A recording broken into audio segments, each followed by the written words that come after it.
All right, hey guys, this is Pat. I have a very special guest with me on this live stream that I was very lucky and fortunate to get a hold of. It is David Stewart, who is a YouTuber, and I believe his YouTube channel name is also David Stewart.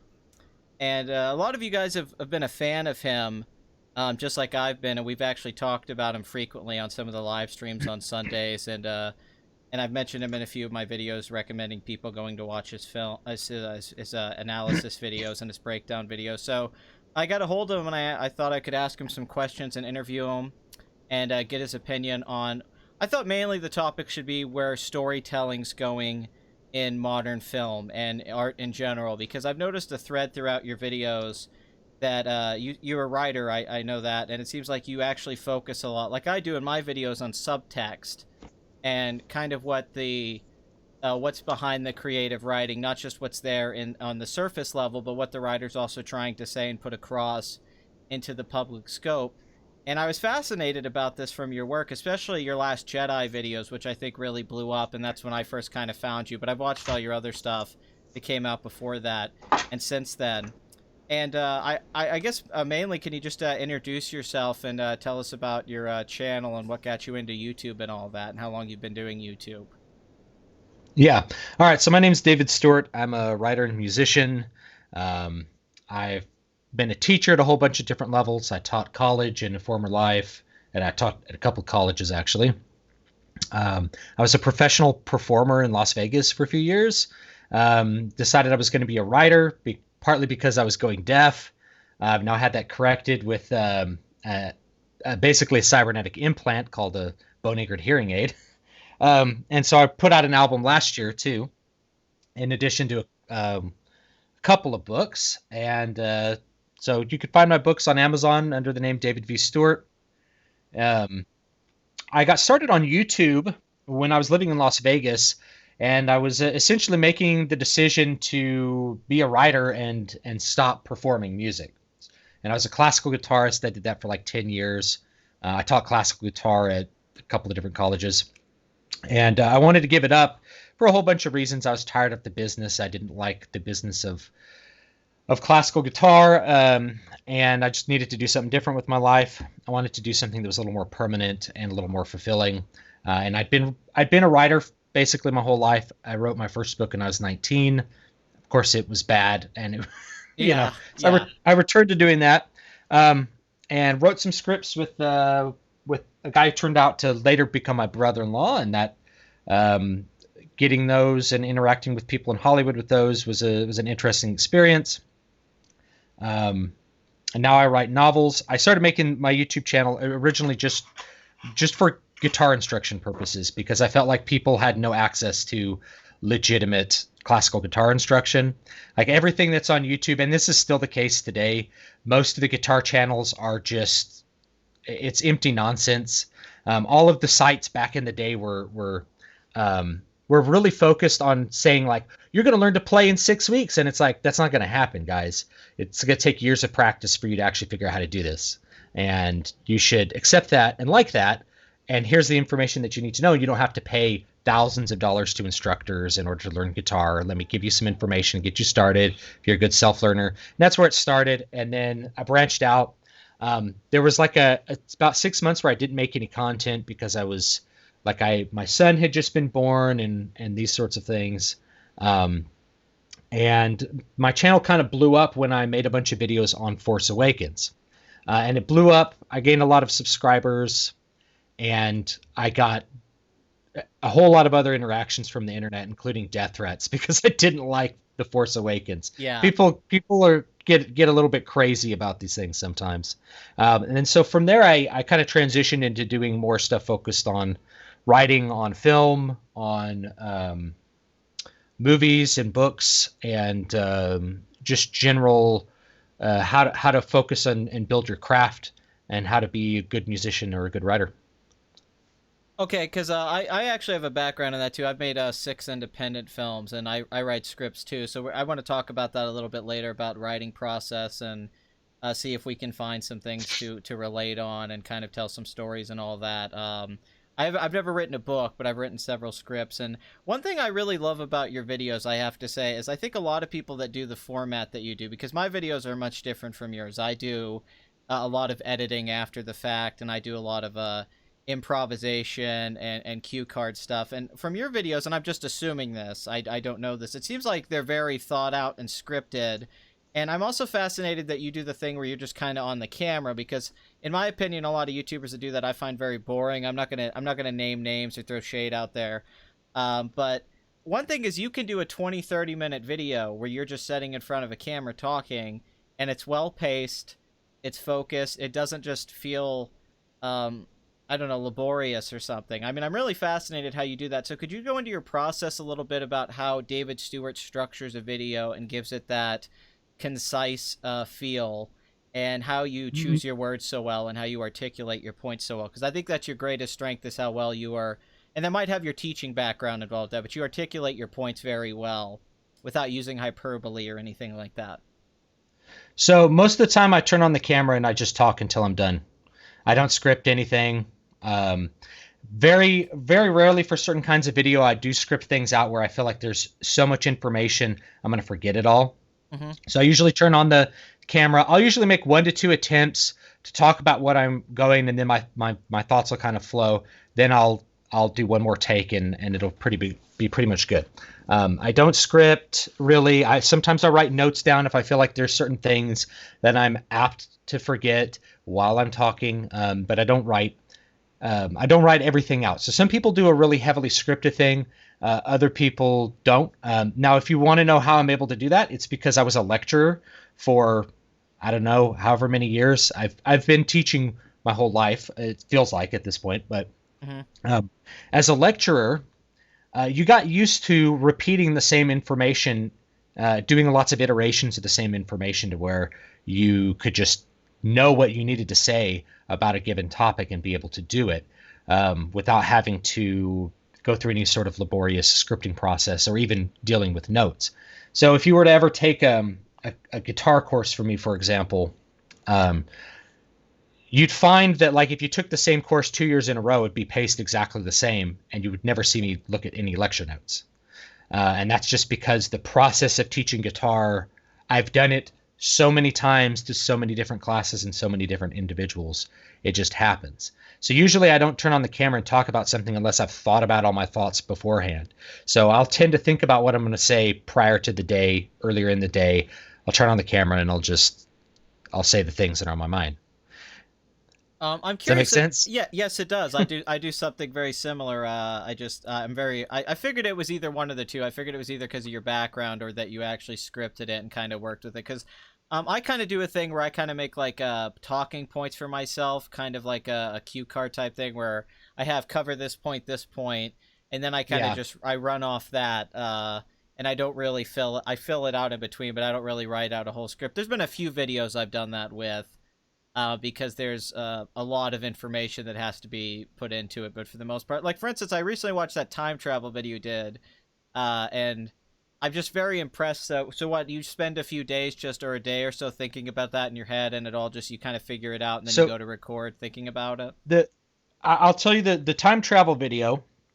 I didn't think about anything ahead of time. Somebody tagged me on Twitter with what's your opinion on this?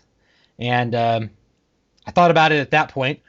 I originally intended to record this MGTOW video, this criticism of MGTOW, which I then put out. But I was like, tonight I want to start with something else. So I just talked about time travel and what I thought about it for 10 minutes. Like, I really didn't think about it ahead of time at all. Well, because I always said that with time travel. I would think about Bill and Ted's Excellent Adventure, which is a movie I love, but I would also think how ridiculous is that sequence where they're in the prison and they're just like, hey, we got to remember to do this, and they're dropping like trash cans on people's heads, and it's like, that doesn't make any sense.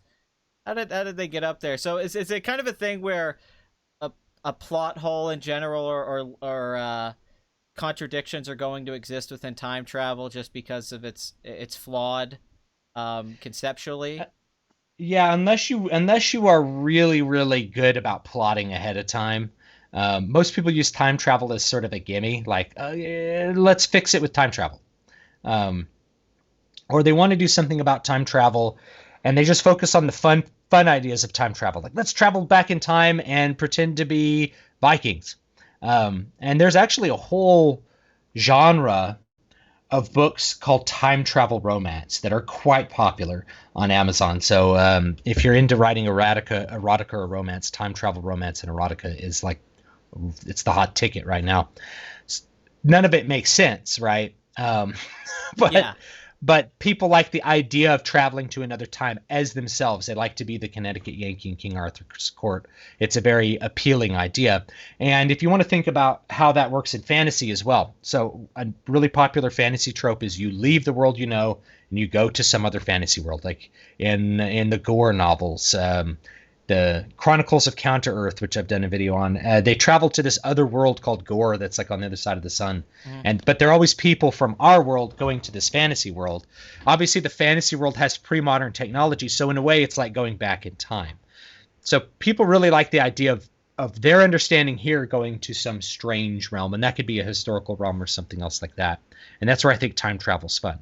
And that's why I actually thought Back to the Future 3 was a fun movie. People are like, it doesn't fit with the other two movies, but I think it makes sense with, I think it fits the other two movies well. It's just another era to time travel to. Well, I think what always was the issue with people Back to the Future 3, I don't have this issue, but my assumption is it's because the first two are kind of more, I don't know, they kind of have more of a sci-fi-esque fantasy part to them, where the third one is just kind of a Western for most of it. It feels like it's kind of in a different genre from the first two in a lot of ways. Yeah. And I think people and it's feel because disconnected. Well, I mean, in the first one, he goes to the 1950s. Yeah. And that's just the time travel to the 1950s. So by the time you get to the third one, you've done the past, you've done the future. Now you're just doing a different era of the past. And it's like, are you going to continue with that? Are they going to go to like medieval London next? Are they going to go travel and meet Genghis Khan? Like, where's the limit going to be? So I could totally see that. It doesn't fit with the other two. Well, what I always loved about Back to the Future, and I'm just a big Back to the Future fan. I'm glad you brought it up because I was thinking about romantic time travel. I know you mean something like The Time Traveler's Wife or something like that, but I would say that there's a romanticism to the Back to the Future. I was thinking of Outlander. Outlander is it's a great example. Because to me, also sorry. Rough and Ready. Oh yes, Rough and Ready, which is actually a joke. I think it's a joke book, but it's become a meme over the past couple of years. Because Back to the Future, I think the strength is the time travel's kind of, they set up a role and kind of eliminate it early on, and the majority of the film is existential things about the son meeting his parents, and that's the focus of the story and film. That's why I think that's one of the better time travel films, because it's more about the son teaching his father how to be a man. Or I always took something that the movie was kind of about youth not being bad, Marty teaching his parents that being young's a good thing. Themes like that. So Robert Zemeckis and them don't so much. It's ridiculous. It's a DeLorean, the flux capacitor. But I think the best time travel movies or stories are the ones that don't get caught up in the minutiae, the details, and they focus more on just characterization and what the premise is. One film that comes to me is that film Frequency, with Dennis Quaid and his son, and they're talking on the radio. Yeah. And it's been a few years since I saw that. But it's that relationship that matters more, the father-son talking on, and then you can project yourself into it. Oh, what if I could talk to my dad or someone or the radio years before? Crazy blood money's here. Some people are asking questions. We'll get to that later, but yeah, I really liked your time travel video, but a lot of things I really like is you kind of do these different reviews. You kind of do a normal review in a sense, or you give reactions, and then you do this kind of like full analysis thing like you did with Solo. And one thing I thought was interesting with Solo, and we'll go into some of the other Star Wars stuff later because both of our channels really benefited from doing Star Wars videos, is that I'm noticing a lot of these channels are being so aggressively negative, and they're acting like Solo, I don't know if you noticed this, I think people are acting like Solo's a worse movie than it is. Because it's very popular right now to make negative Star Wars videos and to talk negative about Star Wars. And one thing I liked about your video, and I did this with mine, is that I'm not saying Solo's a great film, but I think it's a very adequate movie, and I don't think it's this terrible film. So I think, unfortunately, because of Force Awakens and The Last Jedi, there's becoming this trend of all Star Wars films now under the Disney banner have to be terrible. And I don't think they're being fair to movies like Solo, which actually I think does get some stuff right. But what are your Yeah, I thoughts on think it's that? good for what it is. I think it's a good movie for what it is, which is a like an Ocean's 11 movie, but Star Wars. And I think it's pretty fun if you approach it from that with that mindset, rather than I don't know. If it depends, like because I've seen exactly what you're talking about, which is this market was really primed for everyone to just bash Solo and hate it, and not really give it a fair shake, I guess. And there's some channels, I'm not going to say who, that have built that stream multiple times a day talking about how bad Star Wars I is. know exactly what you're talking. I won't say it either, but yes, I that's what I was kind of getting at because I feel like one thing I like about you that I try to do is I don't want to focus so much on the negativity. And I made a video about this that cynicism is a really bad thing. I don't think skepticism's a bad thing, but I don't like cynicism. And Yeah, and the Last I Jedi's agree. created a lot of cynicism where people are, Kathleen Kennedy sucks, this all sucks, and one thing I like about your videos is you give very constructive criticism and I think very fair criticism to these movies. You don't seem like you come in wanting to hate it because you know that's going to get you more clicks or more ad revenue. And I respect that you do that because I don't want to do. I made my Last Jedi videos. I did a series called "Why This Stuff Doesn't Work with the Characters." I started with Rose, and I did about four of them. And after I Yeah, did, and they did well. The Rose video got 300,000 hits. They all did well. And after I did those videos, I stopped making Last Jedi videos. I didn't make like 30. And one thing I liked about you is that you focused on something I don't think a lot of people focused on, which I really respected. Was you really, because my channel's more about subtext. I don't always focus just necessarily on plot holes or nitpicks because you can do that with a lot of movies. I try to find what the meaning yeah, was, and you really dug deep into the nihilism of Rian Johnson's screenplay. And your video on that, I think, was terrific. Do you think you could go into that a little bit, nihilism in modern films? Because I found in particular, since let's say '08 to on, that a lot of movies do not have optimistic messages. In fact, it's the opposite, where it's extremely dark messages are being even these blockbusters, maybe excluding the Marvel films. Where Rian Johnson has in the script, "Kill the past, let it die," Kylo Ren yeah. saying. Can you elaborate on that a little bit? Kind of cover some of the points you're making in the video, the nihilism somewhat in modern blockbusters, in particular in The Last Jedi. Yeah, so I mean this you mentioned cynicism. Cynicism is just kind of having a really negative outlook on anything that's going to come. You're very cynical, like, oh, this is going to suck. Nihilism to me is just viewing things as meaningless or arbitrary.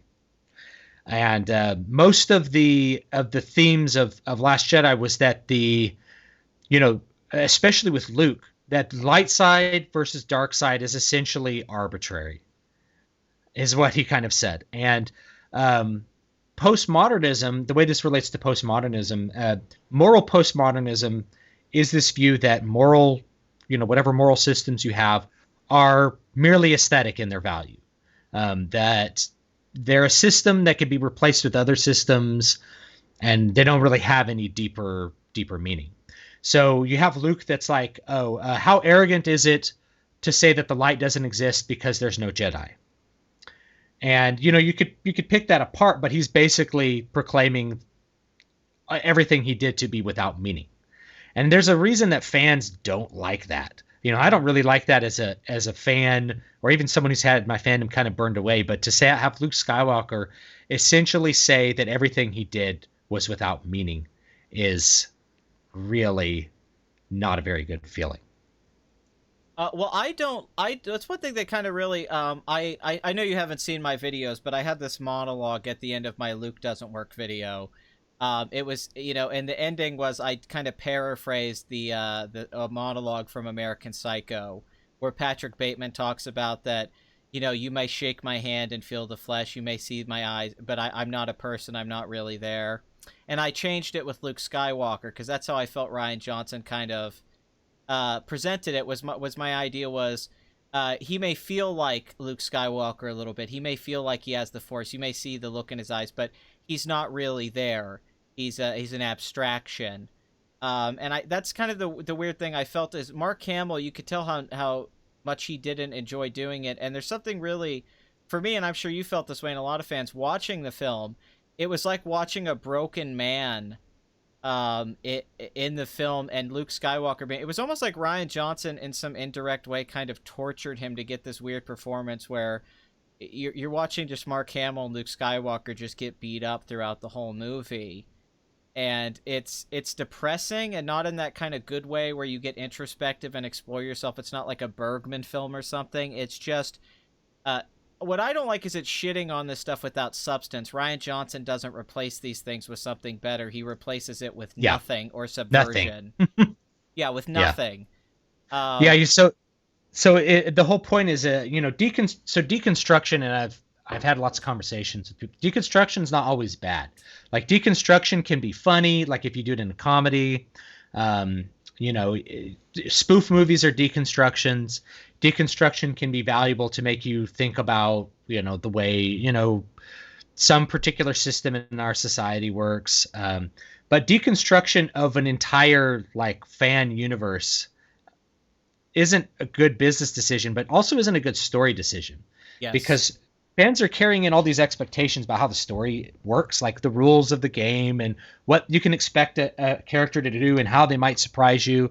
And Luke surprised you in really the wrong ways. It would be a bit like if you're watching Terminator 2.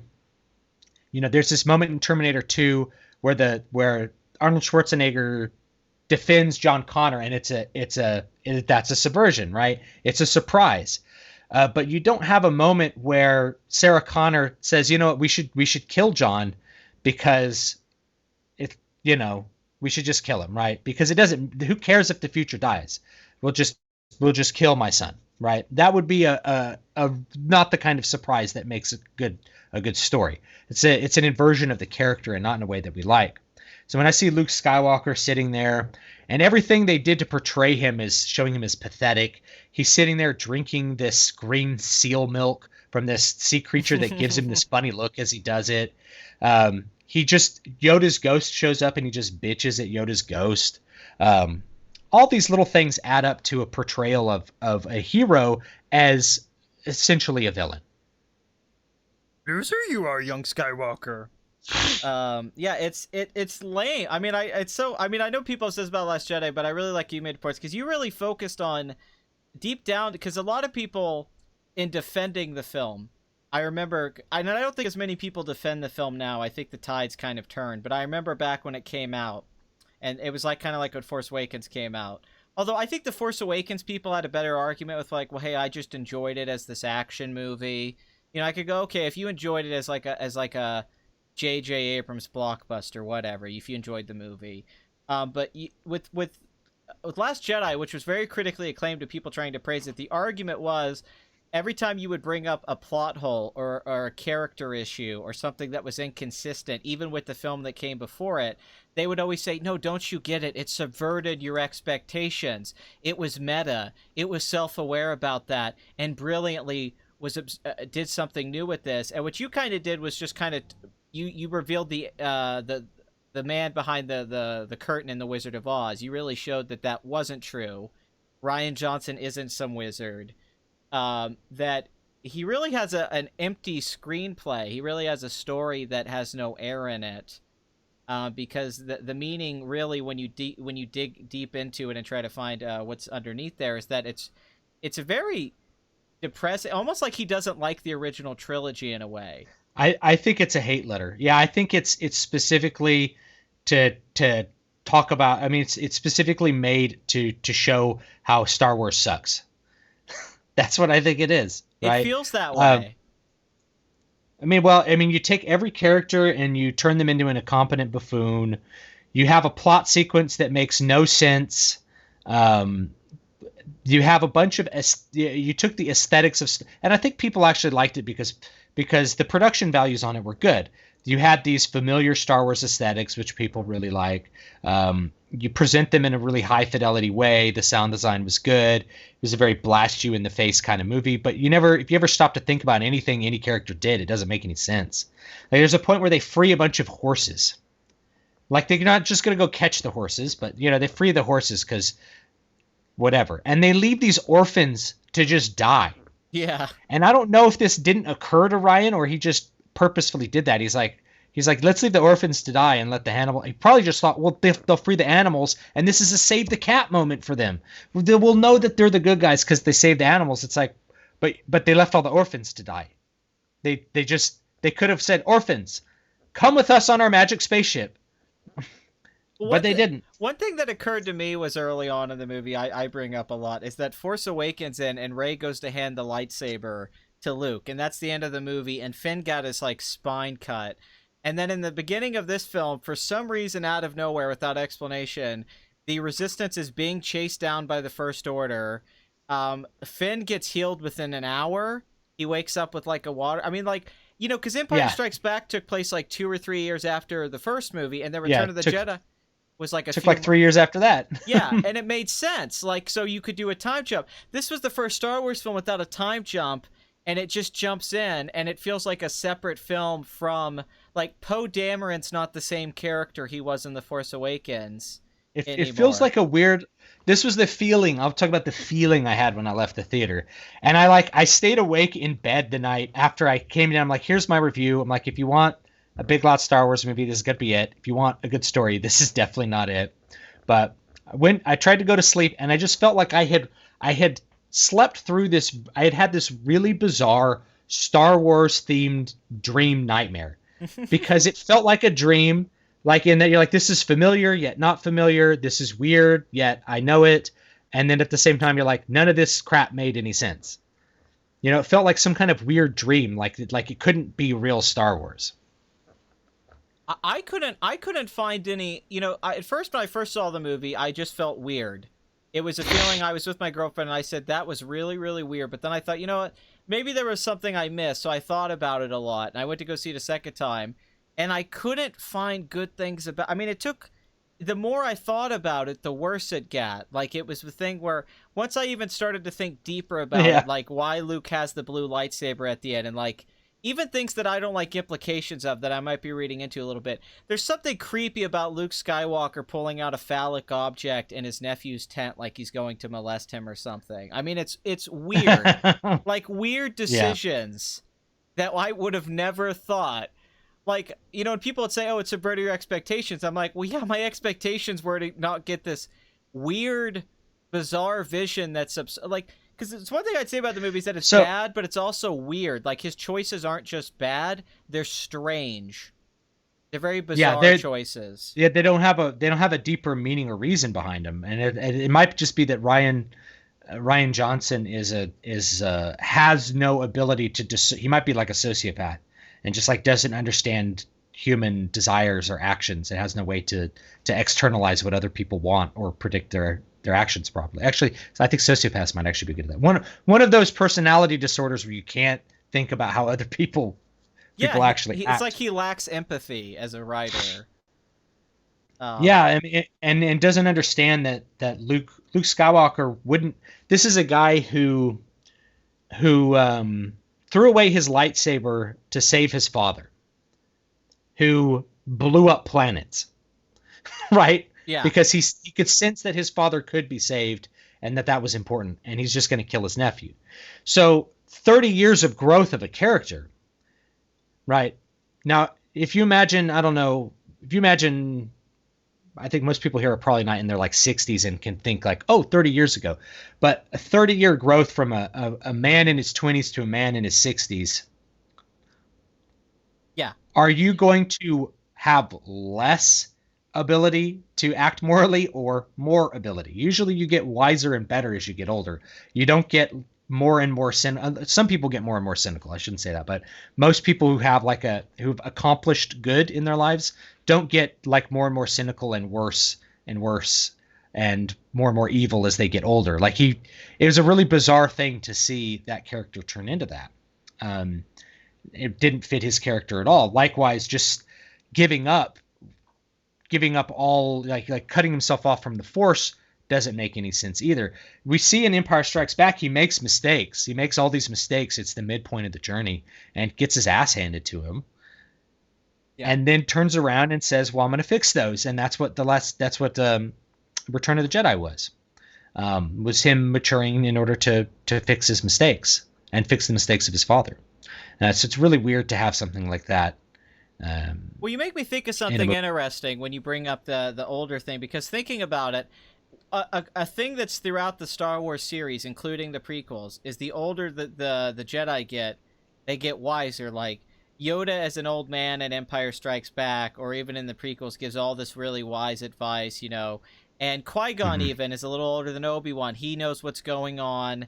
And Obi-Wan Kenobi in the original trilogy, Luke is the first Jedi in the main series films that gets older and somehow goes backwards and becomes less wise and complex as a character, where all of the other Jedi that we've seen so far, it's the opposite. Or even the bad guys, even like Palpatine becomes wiser as a Sith Lord with time. Yeah. But apparently Luke Skywalker with age gets like dementia, and Yeah, I don't know. you know, it's like Yeah. I never thought about that, but it's interesting. He's the first Jedi that gets dumber with What time. fans were ready for was for Luke to be the paragon, to be the Mm. guide, right? To be the Obi-Wan of this series. That's what fans really wanted. Now you can subvert expectations within that, and I could think of a bunch of ways you could have done it.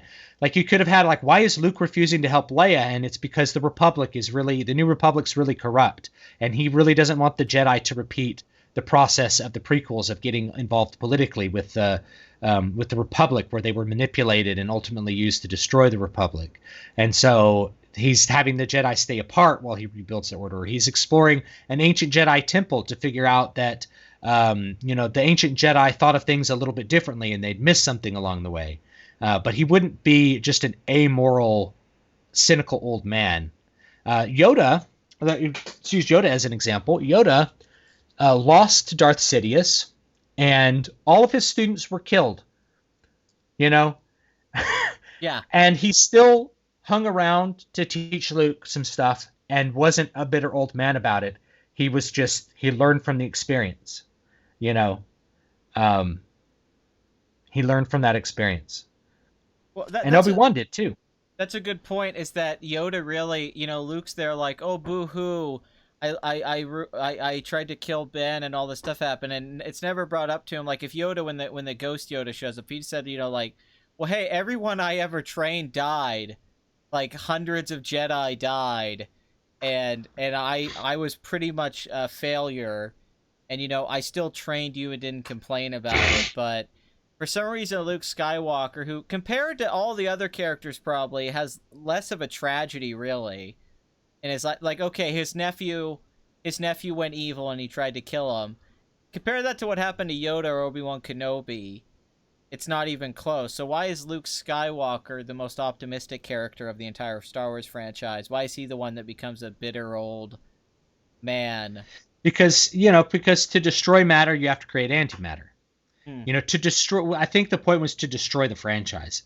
So everything that you like about the franchise if Force Awakens and Last Jedi are such an interesting pair of movies when you look at them externally at the themes, because Force Awakens was like a fan film. It was a bunch of the Flash. It was a bunch of the things that fans liked about the film, about the original trilogy, including making Han back into a smuggler, because that's how people liked him, right? So Yeah. it's like, well, we got to do Han like people liked him. And that doesn't make sense in context. And I really hated that personally. He's an old But man. It's yeah, he's an silly. old, he's like a deadbeat dad. You know, well, the character gets lost. I think Plinkett brought this up with Indiana Jones in his Plinkett review, is that when Harrison Ford gets old and you make these new films where he's Han Solo or Indiana Jones, you try to keep him like he was when he was in his 20s or 30s, and thus the character's no longer a person you can believe with some kind of reality, because what guy in his 70s is traveling around the world doing this archaeology stuff, and what kind of guy is old doing, like, Han would be retired with Leia laying on his ass drinking beer with Chewie. He would Yeah, not be or going he'd out be smuggling. yeah he'd be well, he was General Solo in the last Return of the in Jedi. the last Return of the Jedi, the last of the original trilogy movies. So General Solo presumably going to marry Leia Organa, one of the leaders of the entire rebellion, is going to just go back to smuggling. I don't believe that for a second. That has nothing to do with this character arc. The whole thing, like you could see it in the first movie, he's a smuggler, and they even said it in the Solo movie, and they kind of alluded to this. It's like deep down inside, you're the good guy. He comes back at the end because he cares about Luke, and he cares about what these people that have become his friends care about. And in Empire Strikes Back, he's still with the rebellion. He hasn't abandoned the rebellion. And then in Return of the Jedi, he becomes a general. So he should have been in the new ones. He should have been some political leader. He would have been like the spy master, He would have been the head of the CIA, of the Republic CIA, or something like that. He would have been in a position of actual power, or retired. And maybe like there was a story that's like, we got to get you out of retirement to do something. And he's like, it's not really, I'm old now. It's really the role of the next people to do that. But I'll help you as a leader. There's so many different ways you could have done it. But Force Awakens was this film that really tried to deliver what I think they wanted fans, what they thought fans wanted. Then The Last Jedi is opposite. It's a movie that tries to destroy literally everything that was left over from the old Star Wars, so that Episode 9 can come along and there's no attachment. There's nothing left over. The Resistance is now destroyed. The feeling of the rebels are gone. They could fit inside the Millennium Falcon now, right? So there's no resistance, no rebellion. You have the First Order and the Emperor of the First Order, the Snoke, just destroyed. So that whole thing's gone. You have no more Jedi. You have you destroy this lightsaber that they thought was so important from Force Awakens. JJ's like, we're going to make this lightsaber super important. It's going to have like force visions and stuff, and they just rip it in half. And that's a meaningful moment too, because it's kind of an FU to JJ Abrams. It's like, you wanted this lightsaber to be important. FU. I said, and then with Luke throws it over his shoulder. I don't want some light sword. I said in one of my videos that Rian Johnson, there's kind of a subtext with the lightsaber being pulled. It's almost the movie itself. Is the lightsaber, him pulling it apart. I'm quoted as saying, I'm trying to deconstruct Star Wars and I can't fucking do it, so I'm just gonna rip it in half. Because that's what he's doing. It's like Kylo and Rey are pulling that lightsaber, and he's just like, I'm just gonna destroy it because I'm not smart enough to do this. And I also think you bring up something that made me just think about it reverse. Force Awakens should have been the film that was subversion, where we go in like, oh wow, this is where Han and Leia are at, as like where the Republic is at. Oh wow, this is where the galaxy turned out, and we get like backstory on what happened after the Empire fell. And then The Last Jedi should have been the film that gave us what we wanted, which is like the return of Luke Skywalker and the training and all that cool stuff. But it's like they were opposite, where the first film was the film, even though they didn't earn that. They didn't earn that fan film, let's give you guys everything we think that you want thing with Force Awakens, because ultimately that gave them an excuse to not tell a story. I don't really think Force Awakens has a story. It's more of a bunch of beats, like girls on planet, girl goes here, and it doesn't have that organic, almost just what New Hope had. New Hope had this like freeing. You watch the story play out organically in front of you. Well, New Hope had a consistent plot goal, which was we got to blow up the Death Star, and that was like it was in the crawl, and then it happened. So Force Awakens, from a plot perspective, you're right. It's a bunch of beats. It's like they took the Save the Cat beat sheet and was like, well, we'll just do this and we'll do this and we'll do this. And then they added some dialogue to try to connect them together. And actually, I think there's a lot of movies that are written this way, but they definitely, I think did what you said, because the movie starts with, we have to find this map to Luke Skywalker. And you're sitting there, you're like, okay, if Luke Skywalker didn't want to be found, why would he leave a map behind? Why would he take a map and break it up into multiple pieces? This is like it's a plot from a video game. It's like from KOTOR. We got to find all the pieces of the map. Let's collect the pieces of the map so we could find where the Master Sword is, guys. and then they're like, well, now there's this base that could blow up planets, interstellar in an interstellar fashion somehow. So now we got to blow that up, and they're like, all right, so first hour of the movie and everything that was set up for that, we'll just throw that out the window. New plot goal, blow up the bigger Death Star. And they just go from there. And they're like, well, crap, dude, we're running out of time for this movie. How can we get them in the Death Star quickly? It's like, we'll light speed through the shields. Man, you make a good point that I didn't even think about that the movie doesn't introduce its main plot point until halfway in, that they have to blow up the Star Killer. Like, the first Star Wars starts with Leia running the Death Star. Yeah, it's the beginning of the movie has a purpose, and then what's so great about New Hope in a way too is that the Empire doesn't account for Luke Skywalker and Han Solo. They are not aware that these two assholes basically are going to join up with Leia and blow up the Death Star, because those three people have to interact in order for that to all play out the way it does. Luke Skywalker has to be the one to blow up the Death Star. Han Solo has to show up. So when you're watching that as somebody watching a movie, it's the magic of movies where you meet this guy in a bar named Han Solo, and then at the end, he's a hero. You meet this kid on a desert planet that's kind of whiny, and then at the end, he's a hero, and they become like great characters. Where Force Awakens, you meet these people, and then when you're just starting to get to know them, like, oh, this Poe Dameron guy, he seems cool. He's gone. Oh, this girl's gone. This girl's on he this just shows planet. up later. He just shows up. This girl's on this planet. What's she doing? Oh, they left. Okay. Oh, this guy's a stormtrooper. He left. Cool. What's his story? Oh, never mind. There's no story. And then they just introduce the Star Killer halfway in, and then that becomes the story. And the only character they try to give somebody's got to know about this Star Killer base. Somebody's got to have really intimate technical knowledge of the readouts of this. Like, let's make it Finn. It's like, well, we need a laugh here. He's a janitor. You know, it's like solving an algebra equation of story. That's not the way to write a story. No, you're so. I didn't even think about that they don't introduce anything halfway through. That's such bad storytelling, because there's that rule in writing where your first 5 minutes, you should try to establish something, or some kind of story beat that's a plot point. And Force Awakens doesn't do that. All the scenes in the first hour really don't go anywhere in the second half of the movie. They all get dropped once Han Solo shows up and all that. Everything gets dropped. Like the plans even to find Luke Skywalker, that kind of gets thrown out the window too. Yeah, and they have this final scene where she delivers the lightsaber back to Luke Skywalker, and it's like, you didn't need to do that. You guys already won. Like, what would you need to find Luke for to fight the First Order if you blew up their planet-sized Star Destroyer and probably most of their personnel?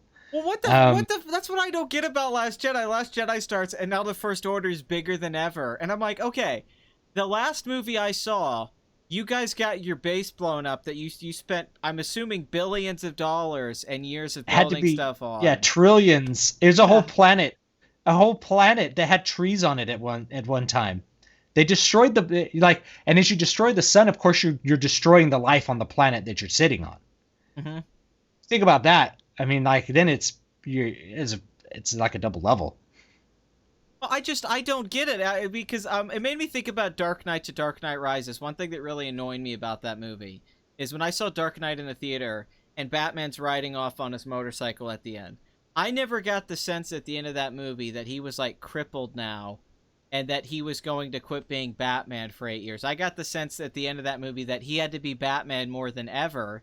That even in the dialogue, he's the one we need right now. And he's kind of limping a little, but then Dark Knight Rises start, and Christopher Nolan decides it's been 8 years, and he hasn't been Batman, and he's crippled now. And it feels so jarring from the ending of the previous film, and that's how Last Jedi is. Last Jedi just starts, and we're like, okay, it's a chase film now. The Resistance is losing, even though the last film you just watched, there was a victory. Because Empire Strikes Back, because of the time jump and them hiding out on Hoth, you can buy that the Empire's been spending a few years hunting down the rebels. So it makes sense. It's very logical. Yeah. And these new movies, I mean, what's JJ going to do? Is he just going to start it and the rebels are going to have a big army again? And they're going to have all these little kid Jedis with brooms? And I feel like JJ also, that's why I totally think he's going to change all the stuff Ryan did, just like Ryan didn't follow up on the stuff he did. I think it's going to be the most confusing trilogy in the history of cinema. In the history, every trilogy has had one person who kind of did the whole thing. You had George Lucas do both Star Wars trilogies. You had Christopher Nolan he did all three of those Batman movies, right? Like he did Batman Begins and Dark Knight Rises. Yeah. Peter You had Jackson. the Peter Jackson. You had the Wachowski brothers, now the Wachowski sisters. Um, Yeah, you whatever. They're have going to be something else next month. They're going to be what? like the Yeah, whatever gen. Yeah, yeah, they're both transgender. Just so if people hadn't caught up on that, if you haven't yeah. seen them in a while, that's so I don't know. Like saying they were the Wachowski brothers when they made The Matrix, but it was their vision of The Matrix for all three movies. So there's a consistency to the mind that is sort of overseeing the entire thing. With this one, it's the matchup between Force Awakens and Last Jedi is completely disconnected. It's bizarre. That's why it felt like this weird nightmare. Like it was so disconnected even from Force Awakens. It was really weird, really hard to think about like how it fits. It was literally like Ryan Johnson's like all the stuff you set up, JJ. I'm gonna wreck it. And like he somehow pulled it off. Like he's got like J.J. Abrams slept with his wife or something, and he made Last Jedi to get back at him. He cucked her. He cucked JJ with his own movie. He's like, you know that Snoke guy you set up, Andy Serkis, that people had theories about? He's nobody. You know Rey's parents? Nobody. It doesn't matter. Kylo Ren seemed like he was gonna have a redemption arc. Fuck it. Yeah. It doesn't matter. He doesn't need to have anything happen. Everybody was excited to see Luke train Rey. He's not gonna train Rey. He's gonna say, "I'm gonna teach you 3 lessons," and then only do 2. He's gonna like rub a leaf on her hand, and And that's then the lose to her in a training. fight. Oh my god, that scene! That scene where Oh he man. falls and she holds the lightsaber over him, and he looks scared.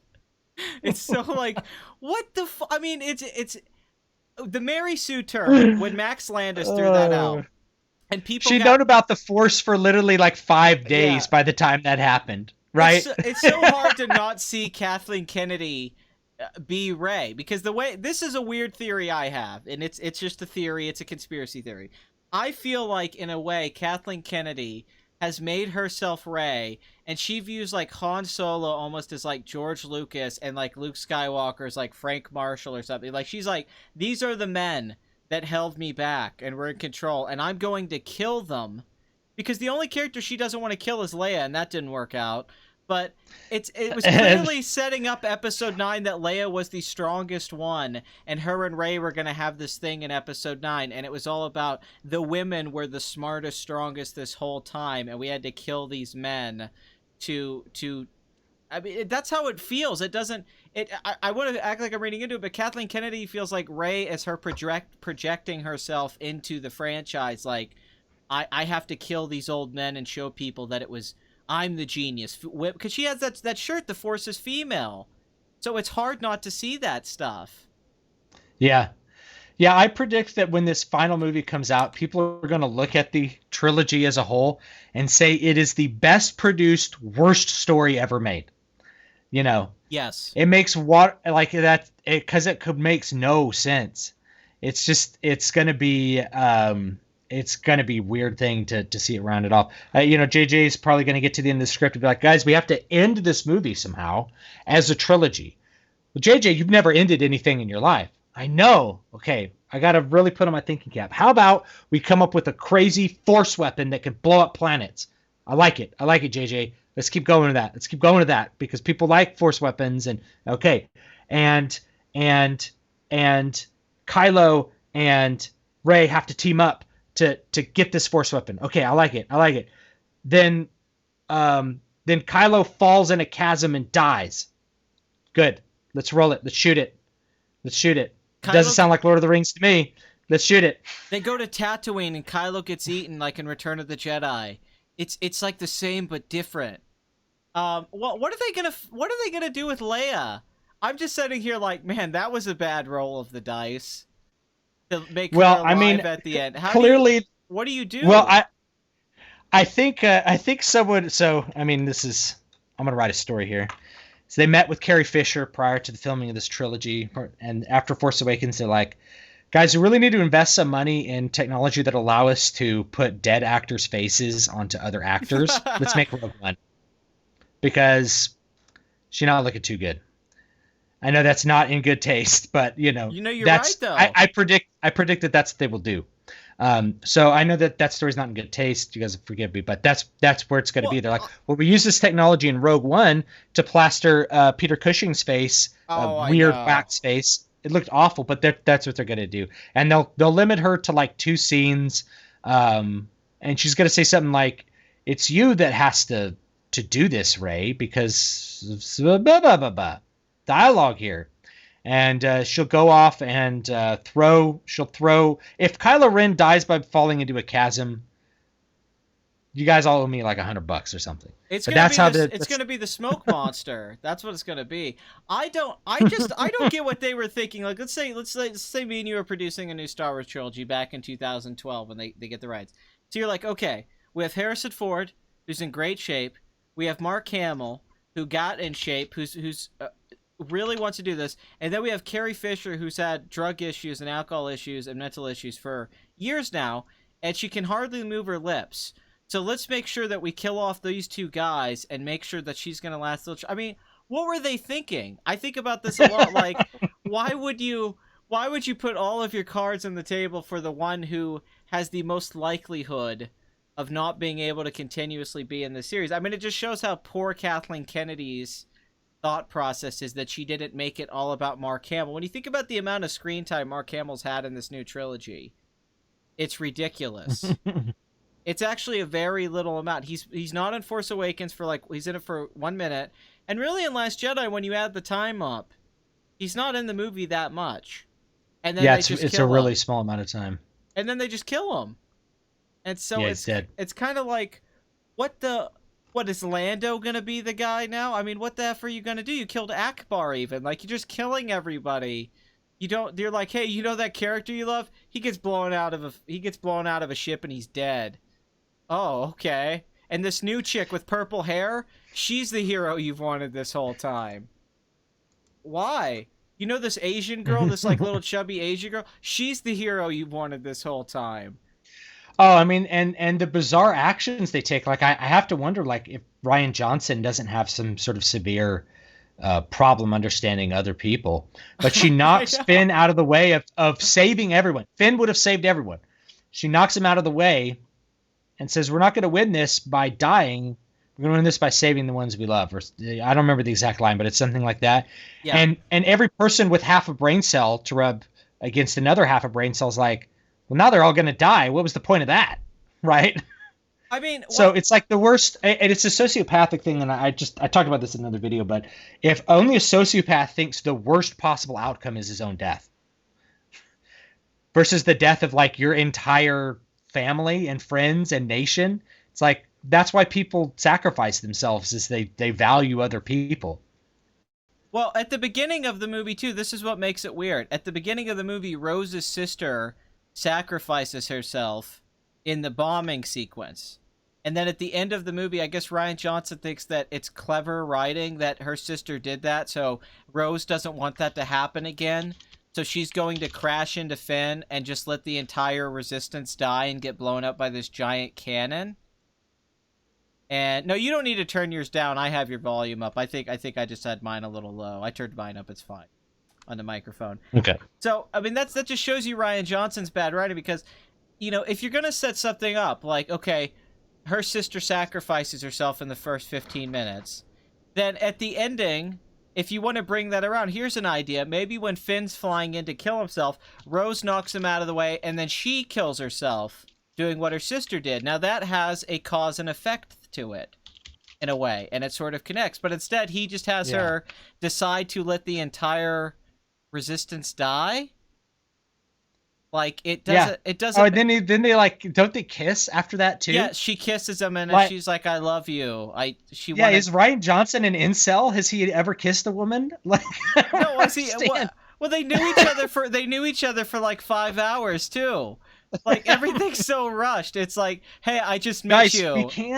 We can't light speed away from this fleet, or they'll follow us. How are we gonna fix this? I don't know. Let's light speed away and go have a subplot. How the fuck do they weaponize light speed? Like, if you can weaponize light speed, the entire Star Wars universe doesn't make sense now.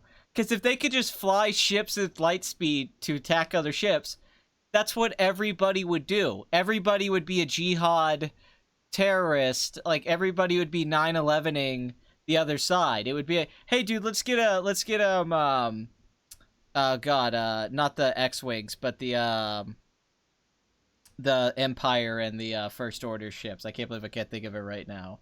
Um, but you would just say, let's put this at light speed and fly into the hangar of the other side's main ship and blow it up, and you would kill everyone. Like, like Riot Johnson is just sitting there going, you know, it'd be cool. I want this really cool shot where there's like a light across the screen, and nobody expects it to happen, and everyone's gonna be like, "This is awesome." I'm gonna cut the sound out like it's 2001: A Space Odyssey, and he didn't think like, "Wait a minute, if I weaponize light speed, Why didn't we do this to begin with? Yeah, or the future movies. What are they going to do in Episode 9? Isn't everyone just going to do that? Like, oh, I never thought of that before. That's a good light idea. Speed each other. Why didn't they light speed into this cannon they dropped on the ground and slowly move toward the? What? You could just do it. I'm gonna give myself a hernia. It just changes. It changes the things that have been established. Like he goes so far in trying to change Star Wars and kill it and subvert it. It almost feels like a troll. It feels like he's a jerk trolling the audience, or he hated Force Awakens and Kathleen Kennedy, and he intentionally made the worst film he could to kill the franchise. I mean, there's part of me that feels like, did he do this on purpose? Because he can't be this stupid.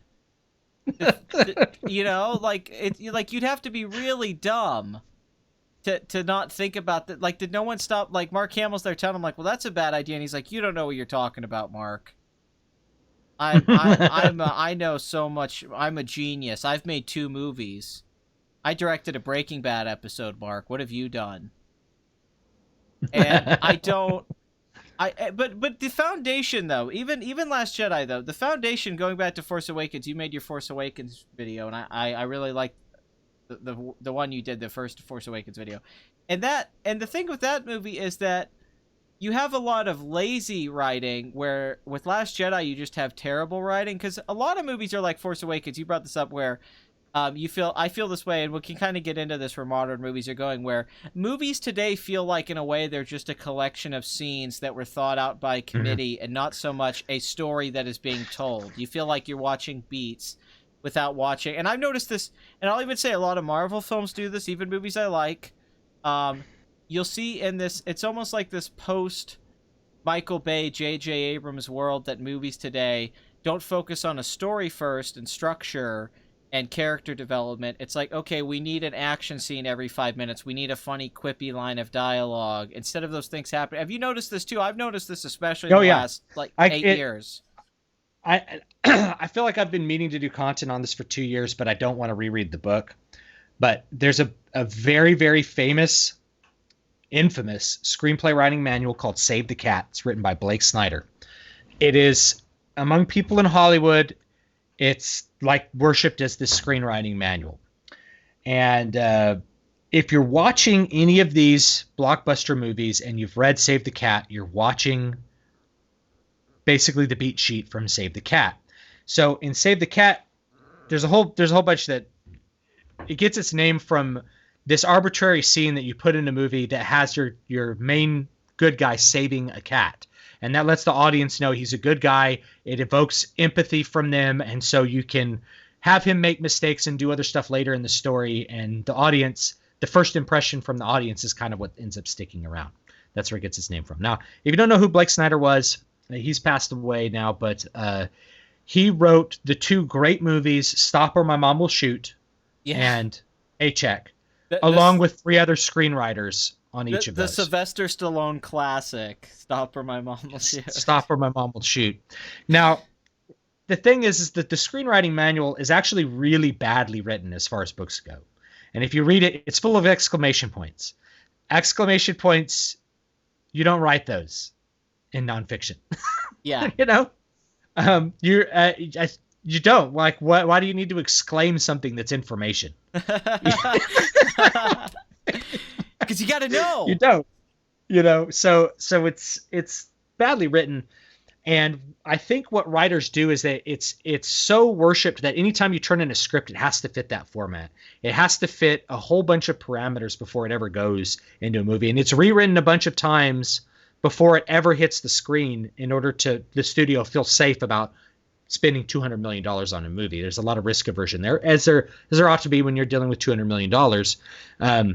But you end up watching the same beats over and over again. What they did is, rather than thinking about all the stuff Blake Snyder said about how you develop characters or how you write a story or how you structure it, they took the sheet and they're like, okay, first you need this to happen, then you need this to happen, then you need this to happen. And so they just fill in the dots with that. They just make a bunch of scenes and try to write the dialogue so at least they're loosely connected.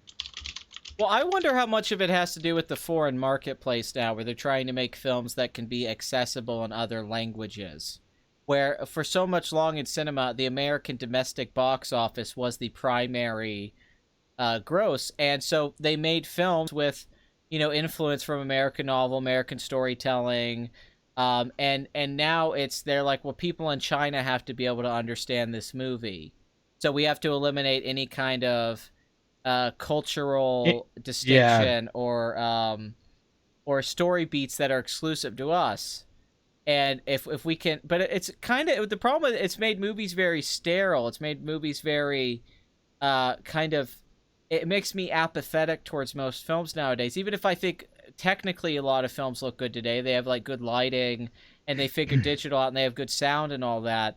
I rarely feel like I come out and got an engaging story. Yes, and that's unfortunately the key to it all. And that's you can't just make a movie with a great movie. I don't think. I think you can make an entertaining movie, but a great movie, the thing that lingers with you is characters and story, plot, themes. And a lot of these movies, I come out and I try to think about it, and I'm like, man, that movie was like junk food. It was like fast food. I said this once in a video. I said, if you offer me a McDonald's cheeseburger or a steak, I'm going to pick the steak, because the cheeseburger, it might be fun and it might fill me up for a little bit, but it has no flavor. I need some flavor, and a lot of these movies are like fast food. They're something to give you something to fill your stomach up real quick, but you're not enjoying the taste. You're not getting an experience. You're not going, oh, somebody spent some time cooking this and working on this. Yeah, and here's an analogy that comes to mind, and I don't know how many people are on the stream. Of course, I'm watching the chat. Someone's asking what screenwriting books I would suggest. I honestly can't think of any off the top of my head. I'll have to get back to you. But imagine you go into, I don't know, a knife shop. And if you know anything about knives or steel or swords or guns or any of this stuff, you go in and there's a bunch of knives. Now, some are very shiny and some are not. Now, if you want to choose a knife, if you want to choose a knife that's going to last a really long time, or you want to choose a razor, let's say you want to choose a great straight razor. Doesn't matter what you want to use it for. You want something that's going to cut and it's going to be as sharp as you could possibly get it. Are you going to choose the shiniest knife, or are you going to choose the one that's gray and mottled and has just some dull look to it? Now, most people would say, well, I'm going to choose the shiny knife. The shiny knife is a stainless steel knife, right? And it looks great, and you pick it up, you cut it, and you chop with it, and then it's dull. It's the knife with all the character that's actually a good knife, because that's a knife that's made of carbon steel. That's a knife that somebody actually forged and actually made into a knife versus something that was just pressed out of stainless steel. What's shiny and looks pretty when you pick it up is not what ends up being good or useful. It's actually usually the opposite. Man, that's great. I'm glad because I try to talk to people about this, and most people don't care. Most people aren't film buffs or just into art in general. I mean, they like it on a surface level, but then when you try to talk about these things, you go, no, I'm trying to explain to you that, like, there's a reason I think, like, TV's kind of taken over in a way as the storytelling medium, and why people are binge watching shows and stuff like that, because it's still a writer's medium, and it's about characters, because most people don't watch a television show because of special effects or spectacle. They watch it because they are following the story, and they like the Game of Thrones, before I think the show kind of fell apart in the last couple of years. But back in Game of Thrones, when I really loved it, it was, I want to watch Tyrion Lannister and see where his story goes. And there's so much plot. Well, there's way more room to do things that are unexpected. The movie format, like I said, it's really locked down right now. And if you're writing scripts, And I remember handing a script to this producer Paul Allen. He picked it up, and all he did was flip to the last page to see how many pages there were. He saw that there were 110 pages. He goes, "Good, it's the right length," and put it in his bag, and said, "I'll have my assistant read it." And I asked him about that, and he goes, "Well, if it hadn't been the right length, I would have just thrown it in the trash." It has to be 110 pages. It has to be a 95-minute movie. Tops 120-minute movie. Can't be any longer, can't be any shorter. It's going in the garbage. So right away, you're dealing with a really, really strict format to the way movies have to go in terms of length. But TV, you can have multiple episodes, right? You can have these long story arcs. Something like Breaking Bad, you can have a story take place over multiple episodes or multiple seasons even. Yeah. You have just so much more freedom to your format in TV. It's easy for people to think all the talent has gone to TV, but I guarantee you most of the talent writing in TV would be very happy to scale a screenplay because it's more money. So Do you I think as it's just the audiences format though destroys the talent. do you think the audiences in a way though are evolving where because it used to be, you know, television was a lot of stuff like TJ Hooker. I mean, there was great shows like MASH and All in the Family and all that, but a lot of TV was you know, it was a sitcom, it was Friends and stuff like that. And now that TV looks like movies, now that TV is actually focusing on storytelling, I wonder if audiences, because they're getting more, you know, like the Marvel Cinematic Universe, people are getting adapted to comic book type storytelling where you can have an arc that goes on for years. And I'm wondering if audiences are getting more adapted to that than to the 90-minute, 2-hour format, which I love. I love being limited in that format as a writer, and I like that stuff. I like that. I like being able to tell a story in about 2 hours, but it does feel like people in general, it feels like audiences now are preferring like 12 hours now. It feels that you can kind of feel it in the zeitgeist that people are going that way. They prefer long form storytelling. Feels more like reading a book. A book, you have more time since you spend more time reading a book. If you read a book and it takes you 12 hours to read a book, which for, you know, longer books, 12 hours, that's the thing. So 12 hours to read a book. In that time, you're reading it over multiple days. You're thinking about the characters as you're reading. You're imagining them. There's so much more that goes into that. So with a TV series that you have an episode a week and you have a whole week to sit around and think about how that story's working, think about how much more engaged the audience is too. I mean, that's a great point. I think about that. I think people in general, I think that might be why studios are trying to think how much money can this make on a global scale, because they're kind of giving up because they see the writing on the wall. They're not dumb, these producers. They know in 10, 20 years movies aren't going to be making the money and people are going to stay at home and watch Netflix and watch stuff on streaming. They're already doing that, but the transition is going to keep happening in the next 10, 20. I'd say in the next decade you're going to have more of those novelty theaters like the Draft House where you go and drink beer and eat food and watch retro movies. I don't know about you. I'd rather go see more old movies in the theater. I have more fun going to see like Nightmare on Elm Street or American Werewolf in London or stuff like that, or E.T. than I have going to see a new film. I enjoy going to see an old movie more because back then that was the main format to get stuff shown. So it feels like the filmmakers back then put a lot more into it to be seen in the theater, where it feels like today they're thinking about the digital home video format. Yeah, so that's a great point. Now, history often repeats itself. And if you go back to the 1960s, you'll see Hollywood was producing a lot of the same kind of movies that are being produced now. They are all about spectacle. Now, it's 1960s technology and 1960s spectacle, so it works a bit differently than today's spectacle, but the relationship's the same, is that people were having TVs in their homes. By the end of the 1960s, the installed user base for television was almost everyone had access to TV.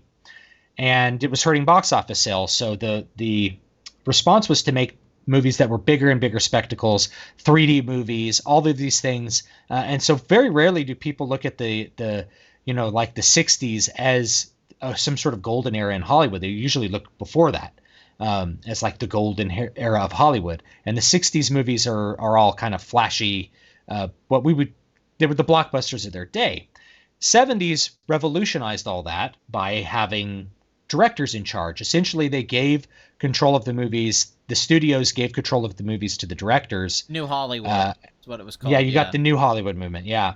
And that then transitioned into what people call the high concept film, which was Star Wars and Jaws and Indiana Jones and E.T., Close Encounters. Steven Spielberg and George Lucas really blew up the idea of a high concept movie. And Francis Ford Coppola, though he's usually thought of as New Hollywood, Godfather really is kind of a high concept movie. I It just agree. I've wasn't a often blockbuster. argued that The Godfather is one of the first blockbusters, modern blockbusters, and it's like if you look at the box office for that film, even though it is essentially an art film and it is great, it's also a commercial film. It's so entertaining, and I'd also say that to point to a film like The Exorcist or films like that Hmm. from that decade or The Sting, even George Royhill's The Sting, Yes. where it's as entertaining as it is artful, but it's kind of creating a genre where this film is accessible to multiple generations of people, and it's a film you have Yeah. to go out and see. Yeah, and you can see the failure of New Hollywood in the 1980s. I'm Yeah. trying to think of some movies. There's one that comes to mind. I don't remember. I don't remember, but it takes place. It's a gangster movie with Christopher Lambert. Who Oh, directed it? The Um, Highlander. Yeah. No, no, no, no. No, The I know, I know. Highlander's good, No, I know it's but Christopher Lambert. I was saying he was the yeah, Highlander. I know. Yeah. I'm trying to Uh, think of the movie. no, the It's by the Highlander's director great. who did Deer Hunter, right? Oh, It was this huge flop. It Heaven's Gate. was it Heaven's Gate? I think you're I don't. talking about Heaven's Gate because that's a famous flop that kind of killed New Hollywood because it cost like 45 million, and Yeah, it cost a huge amount of money, yeah, and it was after the Deer Hunter. Yeah, it's actually not that bad of a movie either, but people have it has this bad reputation of being a really bad film. But so yeah, by that yes. time you had this transition to kind of big high concept movies that were about big ideas. And George Lucas, when he made Star Wars was not made to be a blockbuster movie, and it opened in limited theaters. Star Wars was a black swan. It was not an expected success. Um, so but it spurred an entire change in the mindset of Hollywood to where they started thinking about, oh, what about big ideas? And George Lucas became the big idea guy in the 1980s. I mean, look at all the ideas for all the movies that ended up coming out of his brain and creating cool universes, so to speak. He Well, produced a huge number of highly successful movies in the 80s. it became the era of the producer more than the era of the director, like the Yeah. 70s, where this film is produced by this person. And like Steven Spielberg put his name on stuff like Gremlins or Goonies, and the films Yeah. would make money. Where the 70s, you went to go see The Godfather, not because you knew who Francis Ford Coppola was, because people don't know who that guy was when he made that movie, or nobody knew who George Lucas was when American Graffiti came out, or even Spielberg when Yeah. Jaws came out wasn't like a household name. He directed Columbo and Duel. But then it became like, oh, these directors, these actors, Robert De Niro. But then in the 80s, it did become the studio came back, which isn't necessarily a bad thing. But I think now we're seeing that kind of era really play itself out. It's been lasting now for 40 years, and it feels like we've come to the natural conclusion of that. Yeah, So well now we have the increased competition from TV. It's put pressure on every movie has to be a huge spectacle or people are not going to come see the theater experience. And especially if you have a big TV in your house, which a lot of people do now, and if you have a good sound system, which a lot of people do now, what exactly does the cinema offer? It's hard to figure out now.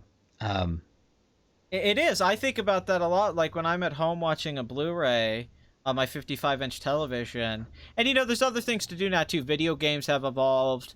There's a lot more entertainment that isn't just film. It's kind of like how music was the dominant art form in kind of the 60s and 70s for a lot of the youth, and it's not really what it was anymore. Even though people all yeah, still that's a listen to good point. music.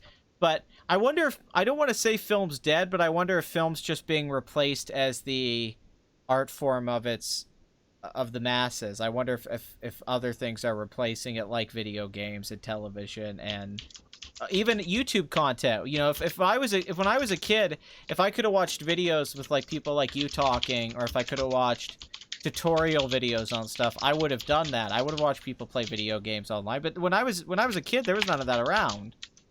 You still had to like go rent movies at Blockbuster. You still had to like play video games on your Yeah. console. And I wonder with that, like in the Kindle cell phone era, if it's just um, people are going to find new ways of making art. It hasn't really been figured out yet totally, because we've had movies for a century, and I wonder if even YouTube, it's still in the baby stage. We're still in the infant stage of YouTube videos. Like, Yeah. are YouTube videos art yet? I don't know. Are we at that point? I don't know. And when we get to that point, what's that going to mean? I think that's going to. I think big independent distribution is going to be the next thing, and because it'll present more originality. You have just a lot more freedom to do whatever you want, and the value is not some set of incentives at that point. It's just relentless trying new things, relentless variations. So 1,000 people can make a film for $1,000, and that's $1 million worth of input. But you have 1,000 films, and one of them becomes immensely popular and makes somebody a lot of money and makes them a star and helps them build a career. It's just that 1 out of 1,000 it's going to be the successful one, or maybe 1 out of 1,000,000 films that ends up being this black swan event. And that's what people are going to do. They're going to do it for themselves, like they do with Kindle. That's what it's going to be. Amazon is already working on this, by the way, called Amazon Direct Video. I like where you're getting just hasn't blown up yet. It's like you're almost talking about a digital New Hollywood, where there'll be a digital New Hollywood. That's my expectation. Now, I could be wrong because I can't see the future, but because people are getting like DSLRs, because there's the high-end digital cameras now. I make low-budget films, and the stuff I'm able to do now, nobody could do. Even a decade ago, you had to go buy film, and it's very expensive. And it's and the camera is $10,000. And now you can make stuff if you have some skill, and people are learning how to do all of it, edit, lighting, and all that stuff. They don't even use a crew like they used to. And I do wonder with that, because the technology will get better, and everybody's kind of getting used to editing. Everyone kind of edits now. I noticed that like my mother edits, my father, and even like you edit what you want to see, even if you're not editing directly. We all kind of self-edit now. We all choose what we want to see and do on a day-to-day basis through social media or through content.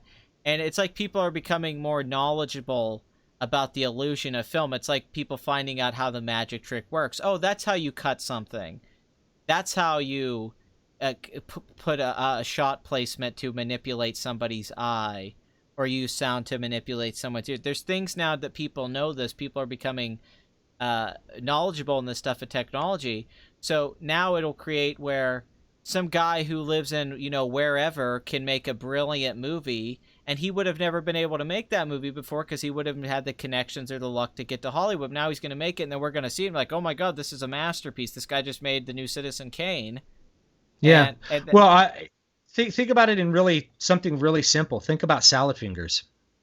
Good point. Right. It's just like, it's really crappy animation, but it's so different and so weird and so outside the norm that it catches people's attention, and it becomes something that makes a person really successful and known. So that there's so much more options for that. It's just, what's going to make it is just this endless series of variations. You just recombine it.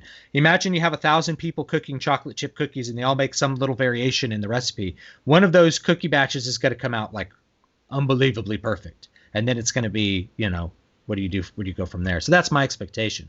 I kind of want to go back to this idea of a beat sheet, because I pulled it up real quick. So I do too. So I have the Blake Snyder beat sheet set up. You could Google it and find it from Save the Cat. Every Disney movie has this. All the Marvel movies have this. So the first beat is the opening image, which is just a visual representation of the struggle of the story. So think Star Wars has this opening image of the ship and the Star Destroyer over it, right? You have a setup, which is, we got to do this. It sets up the main plot goal. You have a theme stated, where somebody says some kind of message about what the movie's about. You have a catalyst, which makes things happen. Somebody has to have an action. You have a debate, debate over what you're going to do. You have to break into two, which is choosing act two. The main characters make a choice. You enter the thesis and you go to the world of act two, where things happen. You have a B story in scene.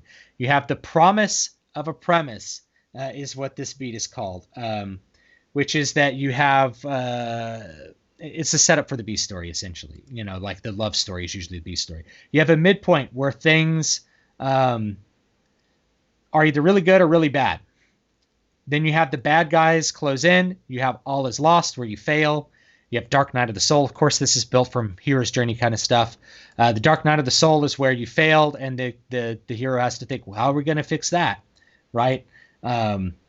Break into 3, which is the transition into Act 3, where you think of how you're going to actually solve the problem, and then you have a finale, which is the final battle. And then you have a final image, which is the resolution. So every single one of these will have one of these very clearly one of these scenes. So if you were to pick a movie like any of the newer Disney movies right now, you'd see it was just these beats. Yes. Do you? That's what I was thinking about. You know, it feels like, you know, it used to be you would, you know, and writers are always influenced, but it feels like there was a point that writers were influenced by novels or theater, but now they're more influenced by these structural rules or these tip type things. I noticed that a lot when I talk to a lot of indie filmmakers and a lot of indie writers, and they always talk about the stuff that influences them, the approach going into, and I'm sure it's true for these Hollywood films. So they're like, well, I need these things instead of they kind of have an abstract idea in their mind and they're trying to figure out a way to articulate it, and it just kind of comes from, because I had to shake those things off for myself. Was this this idea that I could learn how to do great art, or I could learn how to do these certain things. I had to shake this off and kind of like let things start to happen organically, and be like, wait, you know, if I do have a story in me, if I do have something to say or to tell, I have to kind of figure it out in my own way. And some of these natural beats just kind of happen because they're just things that human beings seem to go to. But it feels like people approach it more from they think about that stuff first, and not so much that they have a story they want to tell, a personal story or an honest Yeah. story that somehow is unique to their sensibilities, their idiosyncratic. You know, there are things about, you know, there's things about my life that only I've thought about from that point of view, kind of like when a stand-up does jokes and it's very specific to their worldview. But I feel like today what we're getting is a lot of filmmakers and scripts that don't have a worldview, and that's what I've Yeah. noticed. Yeah, that's something true, which is like that's the nihilism part. It's like nihilism is really a lack of having a consistent worldview. Now, Hollywood 20, 30 years ago it was just kind of leftist, right? And I've had this debate with people. They're like, it's, you know, this is all feminism. I'm like, well, you had feminist stuff in the 80s, but people didn't mind it because it was kind of internally coherent and didn't insult you or anything like that. Exactly. The politics if don't matter in a good story if it's a good story. you know, so if you had, so like, let's say you had, I don't know, Aliens, right? And you have Ripley. Ripley's a really badass protagonist in Aliens, right? She's a feminist wet dream. But they don't hammer you over the head with like men are bad and girls are good. It's just coming from that point of view. It's just presenting a powerful female character. And it's only later on when they view, rather than having some kind of something that's internally consistent like that, you just view the system as some arbitrary thing that doesn't need, you know, empowered women. It needs to be destroyed and replaced by this other system which we like. So that's the kind of the difference between the old feminism in art, which really wasn't up in your face or like, you know, really. And Kathleen Kennedy, people forget Kathleen Kennedy like produced a lot of movies that people like, you know. So if you're like, she's bad and everything she touched has been shit, it's like, that's not true. But you know, the tone has changed dramatically because filmmakers don't have a view of something is inherently good, or that our society's good, or that America's good. You know, there's a hatred of the West. Well, that's, I don't know. that's what There's a I lot more notice. sexy about that stuff. It's in the culture today, especially, and it's definitely in Hollywood and a lot of the youth today. It's that you don't. It's a hatred for America. There's rarely a pro-America message in a movie. There's a hatred for culture. There's a hatred for tradition. There's a hatred for traditionalism. Any kind of conservative values. There's a hatred for these societal norms, and it's all that Yeah, all of it's ultimately any pointless. preference yeah, any preference for one thing over another at this point is like objected to, especially when it comes to culture. So if you're like, I really like America and America's good, right? You have a pro-America idea. And it's like, you can't just say America's better than Rwanda. It's like, well, one country people are trying to get into. Yeah, what country people are trying to get out of. It's Yeah. uh it's not that hard. Well, also you brought this up so wonderfully in your video about the you used this example about turning a light switch on and off, and how and I thought about values are lacking in films. People don't want to make clear distinctions between this is good and this is evil. There's no longer the Superman Lex Luthor dynamic. Everything is gray now, and everybody's morally complex, and they think that creates three-dimensionality, but to me that just makes everything more one-dimensional, because part of the world is some people have a superior worldview or are superior to others. This is just something people... Equality as an idea kind of tries to eliminate that mindset that somebody is smarter than you, somebody does have a better idea than you, somebody is, oh no, we're all equal, and it's just society that makes us different. And that's kind of reflected in the movies in a way, where instead of, Superman can't be Superman anymore. Yeah. He has to be complex and dark. It's moral relativism. It's not a real statement on morality. Is like, this is good versus evil, because let's go back to Star Wars though. Like Darth Vader though, when he kind of becomes a grayish character in Empire, and the Force itself gets a little gray. What's smart about that is that Luke Skywalker doesn't lose his core values when finding out that Darth Vader's his father, that Obi-Wan didn't tell him the truth. He still leaves and wants to fight for the good guys, and it keeps a consistency with morals and values within the character, even if the universe they live in is gray, because the world is complicated, but people aren't as complicated as these blockbusters are trying to make them to be. It makes people come off kind of cartoonish because they're not defined human beings. Like if you're listening to the two of us talk, we seem defined. We're having a conversation, but in these films, it doesn't feel like, it seems like you're watching like an outline of something, but not a real person anymore. You're not getting a Marty McFly or a Han Solo. Yeah, it's because to have like an individual character, they're not necessarily going to fit into those beats so well. You kind of have a character that falls through a story, really a set of set pieces more than a story, and they don't have to take a moral stand. They don't necessarily develop. Sometimes they do. I don't want to like say it's all zero development, No, but in I a lot agree. of cases. In a lot of cases, you fill the movie up with so much action, there's never time for characters to reflect or even have conversations about what's right and wrong. But you'll find in every Marvel movie, going into the second act, the characters sit down and talk, and every single one. And they just talk about what they're going to do next. They don't talk about like anything important. Well, that's Yeah. that's what used to make movies feel so big. Was the less is more approach, which is what, it's an old phrase, but the idea of that is that the less spectacle and action stuff you have going on, it all feels bigger. Like an example I use a lot is Blade Runner, Ridley Scott's Blade Runner. Now Blade Runner has a couple chase sequences, shoot 'em out sequences, very very few. The ending's really built up, but a lot of it is people sitting around talking about what it is to be human. What does it mean? Where's our society going? Roy's character, the replicant's going around. He's basically a fallen angel coming to kill his god Tyrell, this man who's made himself this god, building these buildings. But it makes that world of Blade Runner feel so huge because we're only getting a small... Alien did this too. Alien's just on the ship and the xenomorph with this crew, so we get this feeling that this universe is huge and our imagination Yeah. gets to expand on it. Now we're seeing Thanos take a moon and crash it into a planet, which looks cool, but it's so big now, you don't get that intimacy that you want, that makes everything feel so grand, because the less you see ultimately makes things bigger.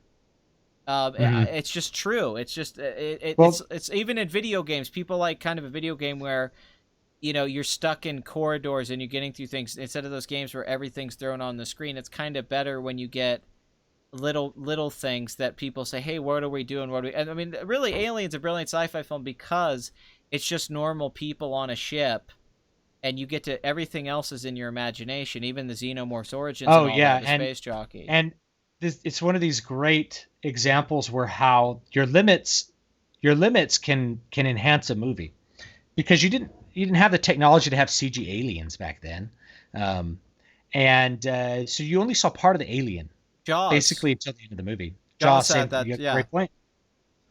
Good, that's a good example too. So you only see these parts of the aliens, and this is something Stephen King said: is if you want to scare somebody, don't describe the monster, point them at the darkness and let them imagine the worst thing possible. And that's why Alien is such an effective horror movie, is that it doesn't show you everything. It lets you know something's there, but you don't know how close. You don't know what's coming. The resolution is so uncertain. Compare that to the fourth Alien movie, Alien Resurrection, which is I don't know. It's like the Force Awakens of Alien. Um, it just makes no sense. Like it's a weird return. It doesn't stylistically fit with anything, or maybe the Last Jedi of it. Um, so you go there, and then you see the CG aliens like swimming through this part of the ship, and they're no longer scary when you see that, because you see every definable part of them. They're known. You could see them. You could calculate them. Or Predator, the alien was invisible. He's freaking invisible. Yes. Well, Predator, what's so great is that it starts off as a Rambo movie and then turns into Alien. You know, Yeah. you get this action. That's actually a good version of something that's subverting your expectations, because you think you're going to watch this action film, Arnold Schwarzenegger action those guys, and then it turns into like almost like a horror film, sci-fi Hmm. film that you don't see coming. But there's really, yeah, you're right. There's not much of the Predator really until like the last 20 minutes. Or even the first Terminator, I think, is a perfect example. James Cameron's first Terminator is, you know, Kyle Reese comes from the future. He meets Sarah Connor, and Arnold, for the most part, you don't see the Terminator stuff underneath. You'd only see that stuff very little, like when he cuts his eye out or at the very end of the movie. But that whole time, he's walking as this Frankenstein monster, and it's so scary and effective because Cameron's only giving you glimpses and hints of Skynet and what's going to happen. You're not getting, now for the Yeah. sequel, he did give you a lot of special effects and the Liquid Terminator, the T-1000, all that stuff, but that still kind of works because Terminator has those moments where it's Sarah, John, and the T-800 where they're just talking. Oh yeah, and the music. I mean, the soundtrack totally plays into that. There's a lot of times where they talk about what they need to do, and you see that. You know, are we gonna? Can we change the future? Maybe we can change it. Maybe we can eliminate the bad future we don't want to have. There's a part where Sarah Connor goes to kill Miles Tyson. I think that's his name, Miles right? Miles Dyson. Bennett. It's Miles Dyson. Dyson, yeah. That's an amazing Dyson, yeah. scene. That's an amazing scene in And the movie. It's so human. and yeah, and she gets stopped, and it's like a thing. It's like, no, that's, instead of murdering him, we need to get him on our side, and then go and actually destroy the stuff. Um, Well, you like, you just can't just kill people. you Like, you made me can't. The you made insult me was by think to me. about something, not to cut you off, but something brilliant in Terminator 2 I never thought about before is that Miles Dyson, they set up his death with Sarah Connor, and she doesn't kill him, but he does die in the movie, but the way he dies within the story is more powerful because of that choice that she chooses not to kill him, but he chooses to die for something right. Yeah. That's kind of like, that's really good. I never really thought about that, but yeah, you can't just kill people, but you can die for something greater than yourself. Which is an optimistic, even though it's a death, you're kind of like, oh, that makes human beings seem good. And that's a nice feeling to have. Like, this is a Mhm. society worth fighting. Skynet shouldn't take over the society. You know, in a modern movie, we'd go, oh, I hope Skynet wins. You see this a lot with people on Twitter stuff. They're like, I'm rooting for the bad guys. I'm rooting for the evil guys. But, like, James Cameron knew, like, no, human beings are worth fighting for. They are worth letting things live. Yeah, we shouldn't just kill each other. We shouldn't just let Skynet take over, because there is humanity. And that's a beautiful thing. And I think we're kind of missing those kind of. We live in the Black Mirror age where everything's so cynical about. And I like Black Mirror, but it's like human beings are shit. You know, Yeah. that's a common thread now. It's that humans are just bad and there's nothing worth fighting for. And And it does, it makes it, I think it's creating that nihilistic um trend in a way, because it's rare for me today where I come out and a movie character really inspires me and makes me think about the good of the world and the good of people and somebody I would like to be like. I don't feel that much with most movies today. And I used to feel that way all the time. Yeah, I have. Yeah, I totally get that, and I identify that with this little part in Terminator 2 because you have something that's essentially human is an idea that there's certain process costs you don't put into goals, and those are the process costs of human beings. So you don't kill people to do what's right. Now I came out with a video about the time Infinity War came out called Thanos and Overpopulation because there was a huge number of people I love that thought video. Thanos was this good guy killing half the people, and I'm like, first of all, you don't understand how overpopulation works Yes. and why it's a myth. You made the best But video more- on that, by the way, too. You know, That's the best video but on the that. fact that people saw that, it's like you have to be. There's something wrong if you think that just killing half of all people is going to be a moral and proper solution to any kind of significant problem. But there's a lot of misanthropic people out there. There's people who believe that human race should die so that the Earth can live, right? Yes. The animals deserve the planet more than we do. Yeah, it's extremely disturbing when you run into some of these people. I mean, I've run into a lot of disturbing people online because I don't feel like my opinions are dangerous, but they attract people. So this is the mentality of the millennials. I loved your video on that because I mean that was a common thing with that movie is that nobody saw Thanos as pure evil and like as a psychopath. They go, no, he has a really logical plan. His reasoning makes sense. And I'm sitting there going, what he's saying is fucking retarded. Like, if I could have been Doctor Strange or Tony Stark and sat down with him for 5 minutes and, like, I even said once, I said this on one of my live streams. Somebody asked me, I said David Stewart could have saved the universe in Infinity War. If David Stewart could have just sat down on Titan with the Avengers, if David Stewart was an Avenger and explained to Thanos the fallacy of overpopulation, how bad his plan is, Thanos would have not done what he did. And it would have saved the universe. You would have been the hero, not Doctor Strange or Tony Stark. You, sir, David Stewart, could have saved all of the characters by just sitting with him and going, okay, listen, what you're saying is dumb. I'm going to explain the history of I mean, you went into all of it. You know, you didn't have to, just to explain how ridiculous it is and this whole overpopulation hysteria that people have. And they think, because... I mean, the thing I loved you went into is you also went into resources, how it's more about resources. And also, if he kills half the population, that population's just going to come back. You just kick the can down the road 30 years. That's it. It's just going to come back. And couldn't Thanos with the Infinity Gauntlet just create, I don't know, unlimited food and resources? He could have reduced fertility rates. Yeah, exactly. Yeah, why was his theory, I gotta kill half the planet? I'm gonna wipe out half the ovaries in the universe. Yeah, like... Nobody dies. People have half as many children or something like that, you know?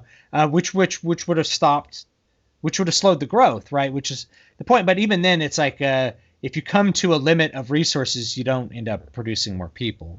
Like, you wouldn't need to kill half the universe. Well, also, I don't get the fair thing that I'm going to kill random people. I go, why don't you, if you're going to destroy half the universe, why not destroy half of the universe that's, like, the most pointless? Like, do you really need to get rid of Doctor Strange, Peter Parker, T'Challa? It's like, these people are pretty useful and provide research. Like, they're all scientists. Like that's one thing that confused me, too. Is Thanos is like, it's going to be fair, just half of the people. I'm like, well, that's stupid. If you're going to destroy half the universe...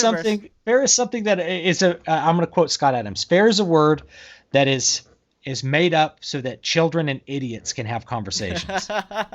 Participate in conversations. That's fair, Billy. I get this this is mine.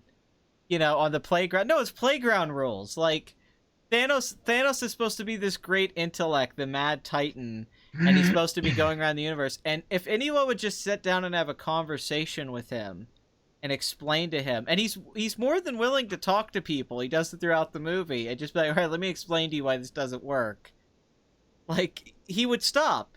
But that's part of his character. No, people, because you made a good point though. It's his character's crazy. He's deluded. He thinks this is the way to fix things. So I can take that as a villain motivation. But a lot of people, critics, and a lot of people who saw the movie are saying that Thanos, he's relatable, or they understand his point of view. Or I'm like, what? He's scary because of his point of view. His point of view is insane. Like, you can't be a rational person and think that way. And Yeah, your I don't video know. explained it terrifically. Is that that's one of my favorite videos you did, because it just shows where a lot of our culture and society is that people see stuff like that and they go, yeah, overpopulation's a problem. Yeah. We need to kill half Yes. the universe. Yeah, somebody in the comments is making a point. He's the Mad Titan, so adding environmentalism to him should add dimension to his characters. Like, but people thought that was rational and good. Audience members thought that was a good thing. That's a problem. It is. It's the scary. problem's not that the character's crazy, it's that people thought he wasn't crazy. Yes. Well, I remember having that with Civil War, where Tony Stark's point of view is awful. And I remember people telling me, I really got Tony Stark's point of view and not Steve Rogers. I'm like, complete government control? What? I'm like, yeah, that makes sense. Nobody wants to be controlled. No person wants to be controlled by the government. You always want the government to control some other guy. Yeah, and I can't believe people say, like, Tony Stark had a point. I go, he has no point. Captain America's right within the first 10 minutes of that movie, and there should be no debate after that. Like he's completely right. He's like, well, when the government gets power, they get to decide stuff, and that we don't. Like, it's like, yeah, you're dealing with superheroes, especially. Like, it's one thing I hate about the Marvel. I don't hate about the Marvel movies, but people put this complexity on them and pretend that these things they're dealing with, like Thanos or Civil War, are really complex, but they're very simplistic how they approach them, and there isn't nuance and complexity to it. It's usually pretty straightforward. Like, no. The act for superheroes is bad and Thanos is a bad guy, but people are like, oh my god, this is such a complex superhero film.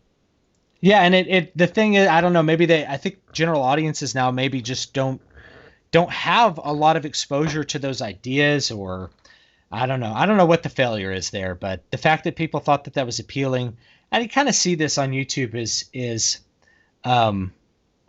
there's a whole lot of people putting out weird little conspiracy theories that clearly haven't thought that much about them.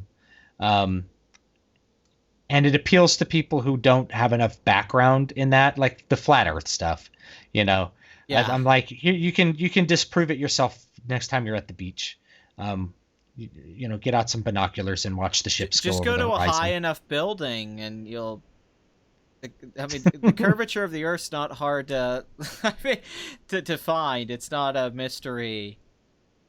But it's one of these things that I don't know what's making people find this appeal, or that we're just seeing more people that are able to connect over some of these weird ideas. But it's always a little disturbing when I see people come on and be like, wasn't Thanos like right? Should we wipe out half the population? I'm like, no.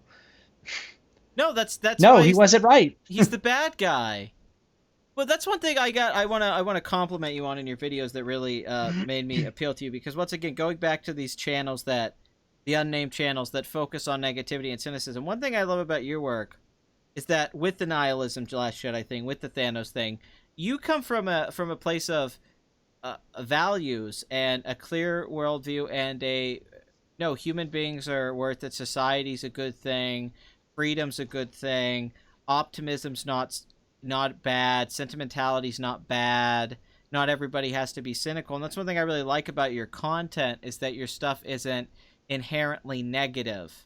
You don't come in, you just come in and even your criticisms, you just state them, and you don't just say it aggressively like, this sucks, you explain like, this didn't work, and you move on, and you're very fair to the goods and the bads of the movies as well. You don't just jump on the hate wagon, and I think that's kind of lacking in the internet age. It's an extreme on one side or the other, or in our political climate. I appreciate you saying that. I really like that compliment, so that makes me feel very good.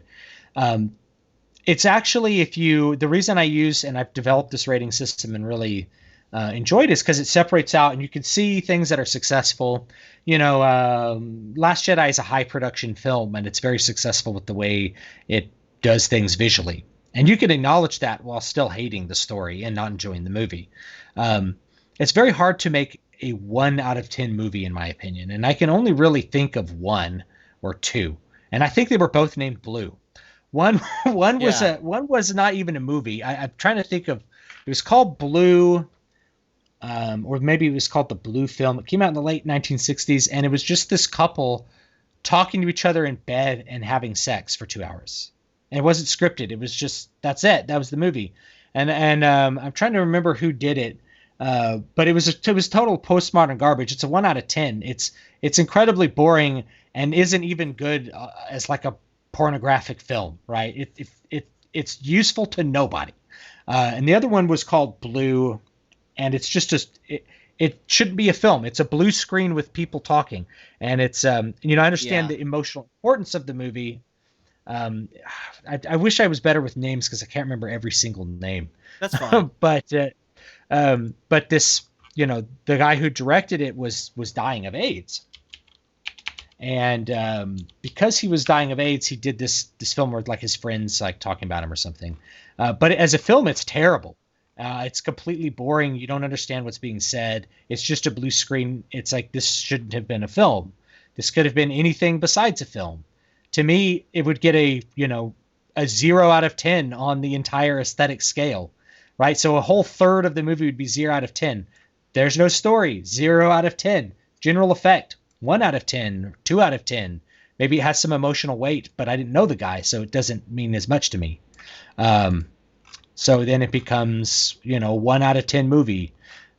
It's really hard to make a movie that ends up being a 1 out of 10. Usually there's something good that a movie does, even if it fails significantly in some other way. I agree with that. As someone said in my comments once, they said you're frustratingly unbiased, because I really do try to be fair, even to a movie I hate or a movie I love. I try to be like, well, it's very rare to see a 10 out of 10 movie, I feel, too, if you're being like a perfect film. So I try, I do a lot of 9s for movies I love, and that kind of pisses people off. They're like, why wasn't it a 10? And I'm like, well, it had the story issue. It had this beat that didn't work. But what I like about your channel, though, and why I always recommend it to people, is that you focus on core things like storytelling or theme or what the movie's really trying to say, and you don't just go after plot holes. You don't just go after and you also, I feel like it's very constructive. It's what criticism should be, where you're pointing out these negatives, but you're not hateful towards the filmmakers or the people behind the movie. It's not an attack piece. It is, this is possibly how we could make this stuff better. We could have better story. Because I'm sure you're like me. You just want better movies. We want to go to the theater and have a good time and enjoy movies, and not come out and feel all these negative. I would love to just give positive reviews all the time. And be like, hey, this was great. But if there's something, I don't know if you feel this way, something I hate more than positive or negative, it's the middle ground. And I feel this a lot of movies today, where I don't feel anything. Where I don't have an emotion that's anger, and I don't have an emotion that's happiness. I just felt like, I saw a movie, and I don't know what to say about it. And that's tough for me today with a lot of movies. Yeah. Yeah, what's also tough is, like, I watched this movie the other day, and I'll probably do a video on it. It's called Icarus. It's a documentary. You can watch it on Netflix. It's about doping, right? Like doping in sports, using performance-enhancing drugs. And performance-enhancing drugs are something I know a little bit about. I don't use them, but I know a bit about them due to past lives. And so I'm like, this will be interesting. It's actually a terribly constructed documentary from an editing perspective. Mm-hmm. The editing makes the movie almost unwatchable and so slow paced, and it goes against the idea of trying to inform the viewer as to what's happening or what you're trying to communicate. It's one of the few movies where I could say the sequence of editing and what they chose to put in what order actually borderline destroys the movie. It's a movie that won a bunch of awards, but the subject is so interesting. It's hard to say it's a bad movie, because even though I think it does some things really badly, the subject is so interesting and the people that are in it are so interesting, it may end up being really good for a lot of people to watch. Um, in my initial, I was like sitting here, I'm like, okay, they keep talking about performance enhancing drugs, but they're not telling me the protocols, which means they're being a little dishonest. Mm. So tell me your protocols, and then I'll judge like what you're doing with this. Um, but then it turns into the second half of the movie. It's disconnected from the first, and it turns into this weird story about this Russian performance enhancing drug lab director who ends up being a whistleblower over cheating at the Olympics and all kinds of other crazy things. So it's an interesting movie. It's one of those where you could see there's some major technical issues with it, but the subject's so interesting it almost wouldn't matter for a lot of people. It's just a funny side note here. I was having my girlfriend make me some coffee, and she brought it to me a little earlier, and she says to me, she goes, it's 8:50. I guess implying that it's late to be drinking coffee. And I say, I don't come in when you're taking a shit and tell you, hey, it's 7. Like, I don't need to know the time. Just give me my coffee. Like, it's just a random timetable. But I'd like to go a couple things here. Though, there's some more questions for you, just because I'm really interested. Can you talk about your books, your scripts, your writing process, how you write a script or a book, what goes about, the idea phase, the inception to the writing, to how many drafts do you do? Maybe some advice for some writers out there. Exactly how you write. Script writing, I'll address that one first. I haven't written a script in a number of years. The reason is because I have nothing to do with them, right? You can write a script. Producing the movie is what you really need to think about. And I don't have the means or the time to make a movie, so I'm not really going to write a script. Mm-hmm. There's a but if you're going to write practical side to it. Yeah, if you're going to write a script, the main thing you should focus on, regardless of what you're writing, is that you're doing some part of the process every single day. That's how you're going to get it complete. So if you do 2 pages of a script a day, you'll be done in 2 months with your script. 2 pages of dialogue is easy mode. Since a script focuses so much on dialogue, it's good to plan out what characters are going to be in the movie, what's going to happen. All the scripts I've written with my writing partner that I do scripts with, all of those, we decided all of that stuff ahead of time. We figured out what characters were in it, what the characters were going to do, what it's going to be about, an A, B, a C story, and then we just started writing dialogue until it was done. Then we went back, we read it separately, talked about some revisions, did some revisions. You may hand it to a producer. The producer or their assistant, most likely, if you can get it in the hands of somebody, will say, I want to see it with these revisions. You'll go do those revisions. This is before you get paid, by the way, guys. Well before. You don't sell a script till pretty late in the game, usually. You do some revisions, you bring it back to them. Maybe they say, we'll pass. Or maybe they say, we'll option it for a couple grand, right? And then you wait around wondering if they're going to tell you to do any more revisions. And then maybe a year later, they just hand the script back to you and you're like, we don't want to make the movie, right? You can go shop it somewhere else. It's really hard to get a script past that stage, but most of the revisions happen after a studio picks up a script on some level. Either they option it, in which case they may start asking for revisions before they buy it. Then they buy it. Then they hire another screenwriter to rewrite it. Then they hire another screenwriter to rewrite it. Then they maybe give it back to you and have you rewrite it again. And they had it. Snow White and the Huntsman. You guys may know that movie. It was rewritten 17 times before it was even shot. And it was rewritten while they were shooting it. So if you're wondering where the soul in movies is going, this is totally on a tangent. If you rewrite something 17 times, it's really hard to have any of that magic spark from your first draft left in it. So that's scripts. I wouldn't recommend writing a script unless you already have some way in mind for what you're going to do with it. That's just my recommendation. It's one of the reasons I write novels and not scripts these days. Can I extend on that point that I would also give to people as somebody who is working on scripts right now? The script and I'm working on 3 scripts right now is with a friend of mine, but and I do need to emphasize this because David makes a great point. We are not just writing these scripts to write them. We are planning out the budgets. We are planning out what equipment we're using, the location we're shooting at. We have a low budget version, and then we have the budget version if we get investors. We have like, hey, because this is something people don't tell you about writing screenplays, and I think it's very disingenuous. They say just go write a great script or something. Don't do that. You have to have a pragmatic mindset when you're writing and making movies. It's not the same as doing a lot of other art forms. When you're doing a movie, you have to understand that you have a certain amount of days you're going to get to make that movie. Equipment costs a certain amount of money. Actors cost money. Time costs money. And you have to Yeah. figure all those things out with the screenplay. You can't just write the script and hope it's good. Maybe you could have done that back in the day. Maybe that's how it was back decades ago. But today, my advice would be make a plan on the side of where, and also scale your movie correctly. Don't just write some epic $200 million film. You're not getting that made. I'm just telling you. But maybe you could get a $25,000 movie made. That's not impossible. You might be able to raise the money for that.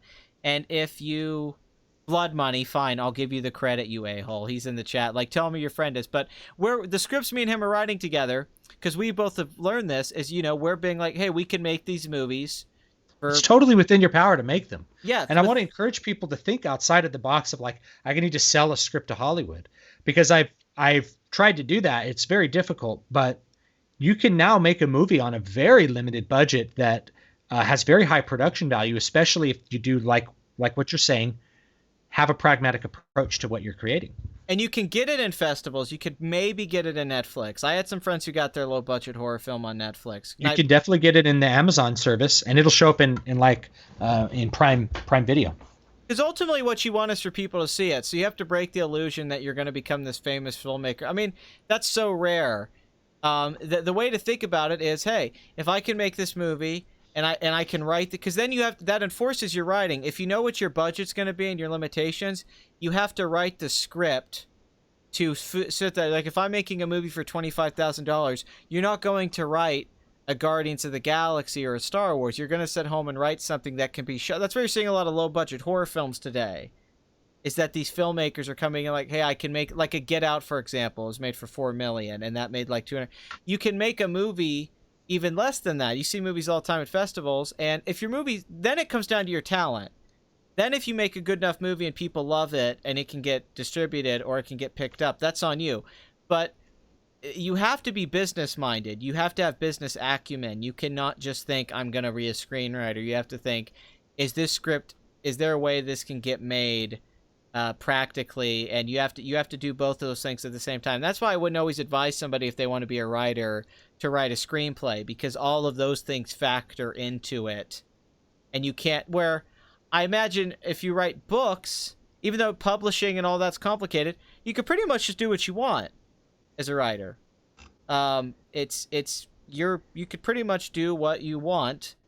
Yeah. Or if you're a writer for hire, which is a different thing, you write so other people hire you for. But a screenplay is not that at all. And people who say it like that or give you screenwriting advice or all that stuff, a lot of that stuff is bullshit. Because you're not just going to go get a movie made. It just doesn't happen. Yeah. Instead of thinking of yourself as and that goes to me talking about skill stacks and things like that. Instead of thinking of yourself as a writer, think of yourself as a movie maker. Now, what kind of skills do I need to learn to make movies? If I want to make a movie, what do I? Because George Lucas wrote Star Wars way back in like 1973, 1974. If you're one of my patrons, you'll actually have access to the original script, which I happen to have a copy of. Yeah. Yeah. And he didn't get that made until after American Graffiti, until after he'd done all this other stuff. And then finally, they barely trusted him enough to make the movie, and then they didn't even want to release it in all the theaters because they thought it sucked, Yeah. And it turned out to be this phenomenon. So you have to really think about, how am I going to make a movie? And you need to learn, camera techniques and all this stuff you can learn yourself.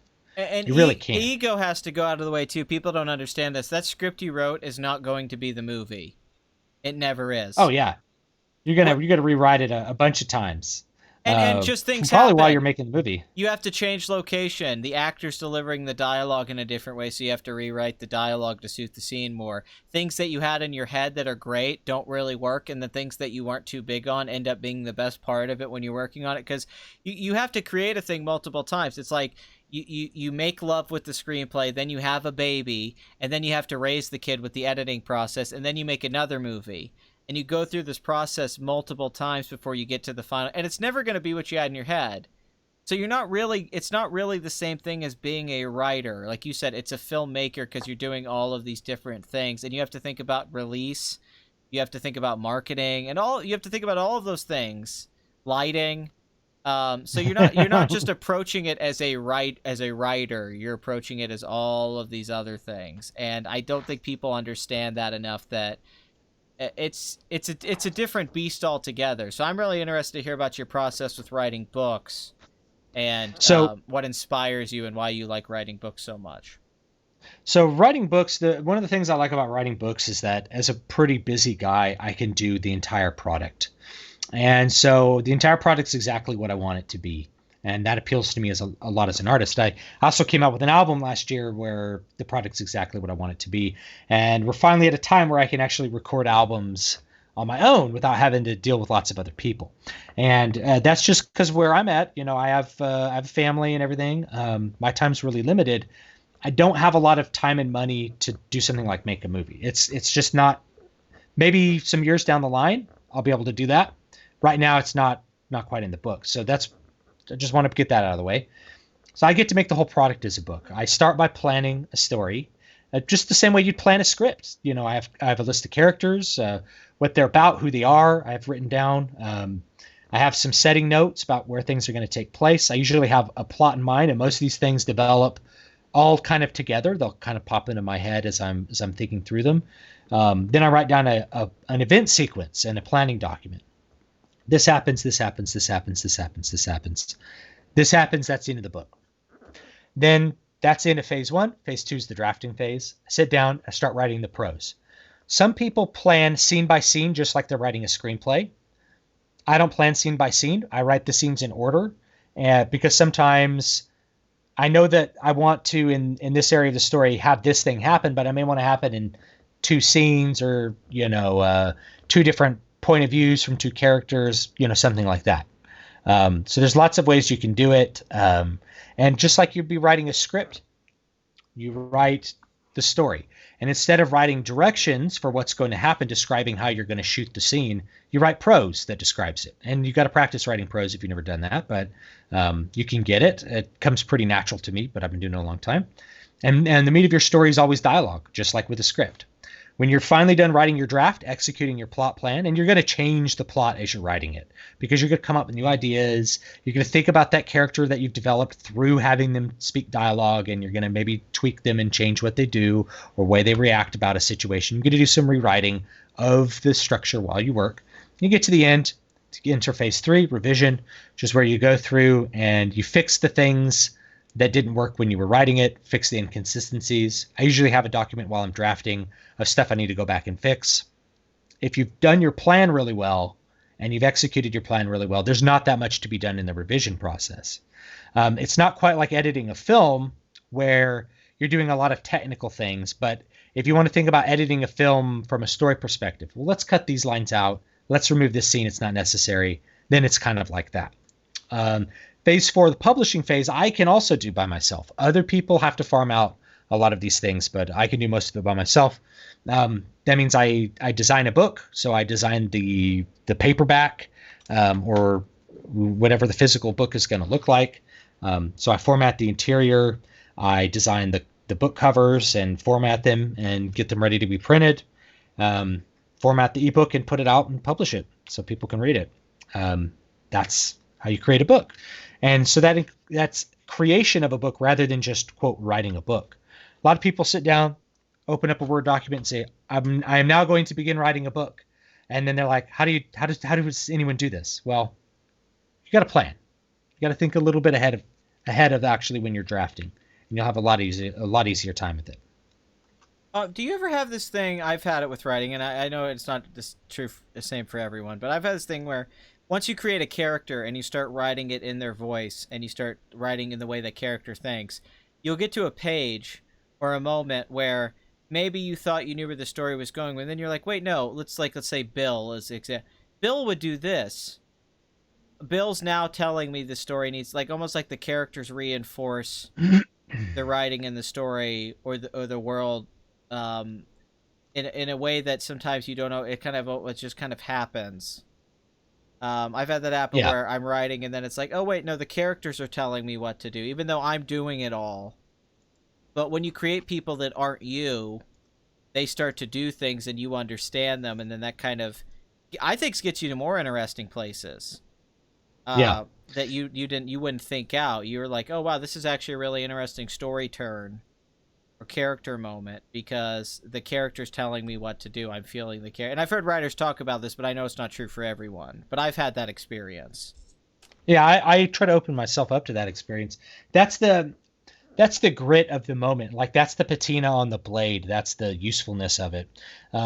If you go through a bunch of rewrite processes, if you edit too much, you're going to edit out the magic of what made those moments work, rather than keeping what's there.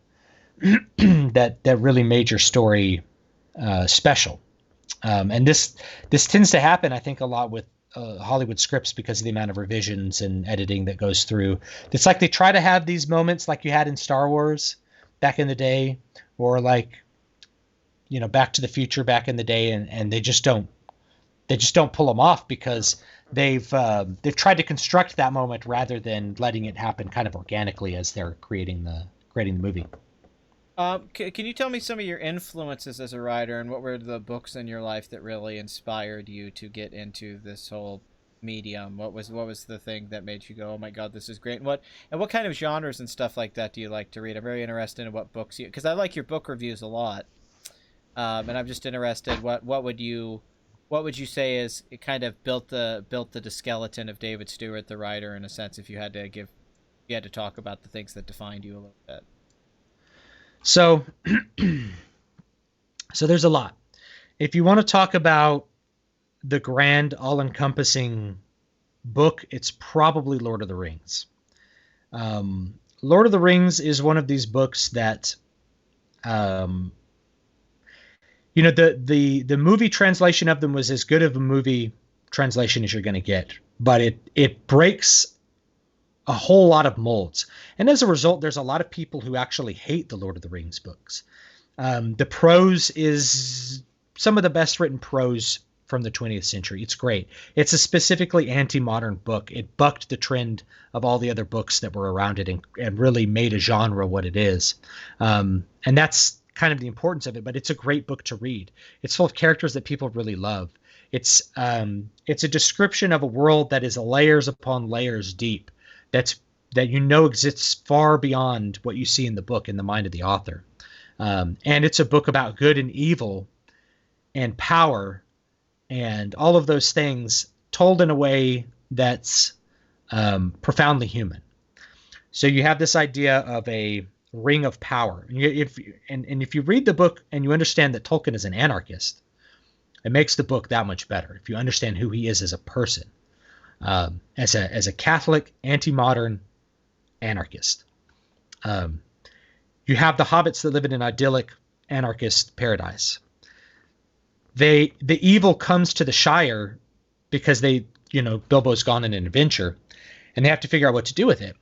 And of course, lots of people want to use this power. And they want to use it for a desire to do good. And you can find all of the meaty nuggets of dialogue in Lord of the Rings, and Tolkien wrote really cool dialogue. All of the good dialogue is in the movies, and the best dialogue in the movies was just taken out of the books. So there's a part where Gandalf, if you've seen the movies, I would take this thing up from a desire to do good, but through me, it would wield a power too terrible to imagine. That power corrupts and power destroys you. And so the only thing to do with power is to eliminate it so that no person can have possession over it. And of course, at the end, the only way that you can destroy the power, at the end, the person who was tasked to destroy it didn't have the capacity to do so. The power was too tempting. And it had to be someone else who wanted the power who ended up destroying himself. That was the only way that it ended up happening. And it's one of the best kind of plot resolutions of a movie. And it's one of the only ways that it could have happened. And it's one of the most copied endings, if you will. And those themes that run through it are really profound and really had a big impact on me. And each time I reread those books, they continue to have a big impact. That's not the style that I write in, though. If you want to think of the style, the book that had the biggest style impact on me was actually The Gunslinger by Stephen King. Not the other books in the Dark Tower series, The Gunslinger, his first book. It's the book with all the grit on it. It's the book with all the, it's not overproduced. That's my favorite one out of the series is just the original by far. Gunslinger. Yeah, it's just tight. It has one big action sequence pretty much. And there's almost the lack of closure to it makes it better because you think about what could happen next in the journey. I almost feel like the other, even though I like the other books, they kind of cheapen for me somewhat of what makes that tight little story so compelling. That it just starts with he's following him in the desert, and it ends with there's more worlds than these. And you're like, what does that mean? That's exciting. It's so open. It's so open to what's going to happen. You kind of write in that style because that's a terrific. That's one of Stephen King's best works is The Gunslinger, I think, by far. It was his first book. Oh yeah, it was his first book he wrote. Yeah, that he wrote. Yeah, and then the the thing too is because the ones I like, I'm not as big on the Stand or These Logs. I kind of like Pet Sematary or the first act of The Stand is amazing. I agree. I totally agree. It's one of my favorite things. I totally agree with you. The downfall of society due to this virus and the way he describes it, it's just amazing. The problem is, and he acknowledged this multiple times, he didn't know where to go with it after that. Yeah, no, a lot of his stuff works better in short form. That's why a lot of his short stories are really great. And then when there's one book he wrote that I really love that people don't talk about much. It's called the Eyes of the Dragon. Yeah, I like Eyes of the Dragon too. A lot of fantasy fans hate Eyes of the Dragon. Yeah, and it's just a short little tight book. Very structure. It's got this great artwork in it. If you get the book, actually, it's very. I love when he does. I think he's a great 300-page writer. It's not like I don't like long books. I just don't think that's his best. But the Lord of the Rings thing you talked about, I really loved. You kind of simplified it down. Is that you very concisely talked about power, and then Frodo the power, and then he's the one supposed to destroy it. But even he's corrupted by the power. That even if you do come from a good place, ultimately the power will corrupt you. And there's nothing we can really do about that in a sense. So the only way to kill the power is to channel it through someone else already. I really like how you talked about that. I found that very interesting. What are some of the themes or what, especially about the structure? Maybe it is the Gunslinger that you like so much. Maybe can you kind of explain to us why the Gunslinger is so good in the same way you kind of did with Lord of the Rings there? It's Gunslinger is all about atmosphere, and Stephen King's excellent at atmosphere. He paints a picture just the right way to make you feel what you need to feel from that particular scene. So the first scene, there's really only 4 scenes in it. The first scene, or 5 scenes, I think. So the first scene, it's just him walking through the desert. He arrives at this guy's house and then tells them about a past event. And that's scene 2. And then there's a past event of, his backstory from when he was a kid. Then he meets Jake, and they journey to this Willows, and then there's finally these slow mutants that attack them. There's only a couple scenes, but each one is just filled with atmosphere. You get this feeling when you're in this willow garden that you've crossed a threshold and you're in a very eerie place. And he takes mescaline, which is peyote, and then has this hallucination of this ghost. And when you're in the tunnels of the subway, it's dark and scary. It's just it's like an impressionist painting in a book. And it really, really does a good job. And there's so many more books to talk about. 1984 had a big impact on me. There's too many. There's too many to really talk about. I'm sure you like Ray Bradbury. I'm sure you like a lot of that. If we're talking about that. The Elric series for sure. Elric of Melniboné, especially Stormbringer. Classic fantasy books. I love the Earthsea books. I read a lot of fantasy. I read a lot of science fiction. Earthsea's amazing. Earthsea's because it's so good. It's where the interesting stories are. I spent my teenage years with people throwing books in front of me that I just thought were absolutely boring. It's like I don't care about John Grisham novels. He's very good at what he does, and people like his books.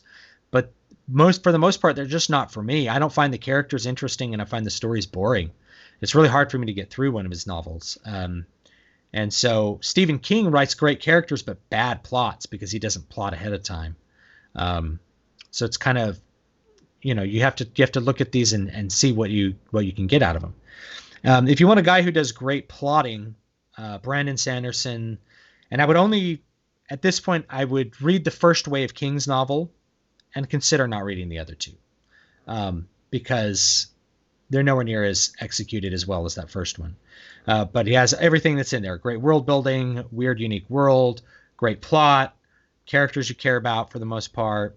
Brandon Sanderson's weakness is he doesn't write the best characters. They're not fleshed out in a way that people really attach to and are really interested in most cases. Just my opinion of him, but I agree. That book in particular had it.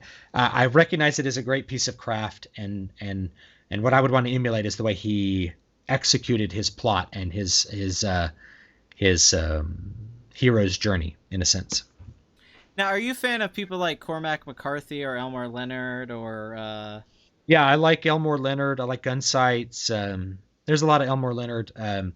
One called Rum Punch, which got made into a movie by Quentin Tarantino called Jackie Brown. Yeah, Rum Punch is great. Yeah. He does great plots, and his characters and dialogue are just really on point, and they read so quick, and there's so much plot in them for how much is there. They read like a script in a lot of cases. Tarantino pretty much just took his novels and did his. I mean, I would even say before that, Reservoir Dogs and Pulp Fiction are him trying to do Elmore Leonard novels, and I like those movies, but it's very Elmore Leonard, the way that the plot's kind of built, everything's connected, and then it's all through dialogue and and even the way he writes his characters' dialogue is very Elmore Leonard. He's clearly influenced by him. Well, what I like about Elmore Leonard is it's not so much about plot, more is it about almost like a Martin Scorsese film. It's about character, and you get story from these characters. Yeah, and the characters are the story. The characters talking is a story in itself. So it's books filled with stories. It's just storytelling. It's like a master storyteller that doesn't care about plot so much, but that can work. Where Stephen King books kind of need plot, they need better plots. It would help them because they're just so dense with. He can't just that's why I think the best Stephen King books, and I think A Gunslinger's great, are the ones that are just kind of atmosphere tone pieces. That's why I really like Pet Sematary and Louis Creed's character. Yeah. It's like, hey, a son dies. He goes to try to bring the son back. The son comes back as a monster, and it's about, loss and how you deal with that. And it's simple. It's like a 300-page book, and it's a horror novel, and it's creepy. And I like when he does that stuff. It's just when he gets in, like, I'm going to do cosmic horror, and I'm going to have a space turtle show up and all that. It's like, okay, dude, where it's like... Yeah, I consider it. It is always the book that people think is good from Stephen King. I think it's probably the worst Stephen King book I've read. It's pretty bad. I've said that for years, that it's not a good book. Like, it's not good. Like, and it does some things that, this is like, there's children having sex with each other, guys. I know. And there's a child orgy. And it's not, I don't want to be like some kind of prude that's like, oh, dude, you got to censor art, but it's like, you got to think about what you're actually trying to say with that, because that's something that's not disturbing in the way that like a horror monster is. It's more like, you thought this was okay to put in a book?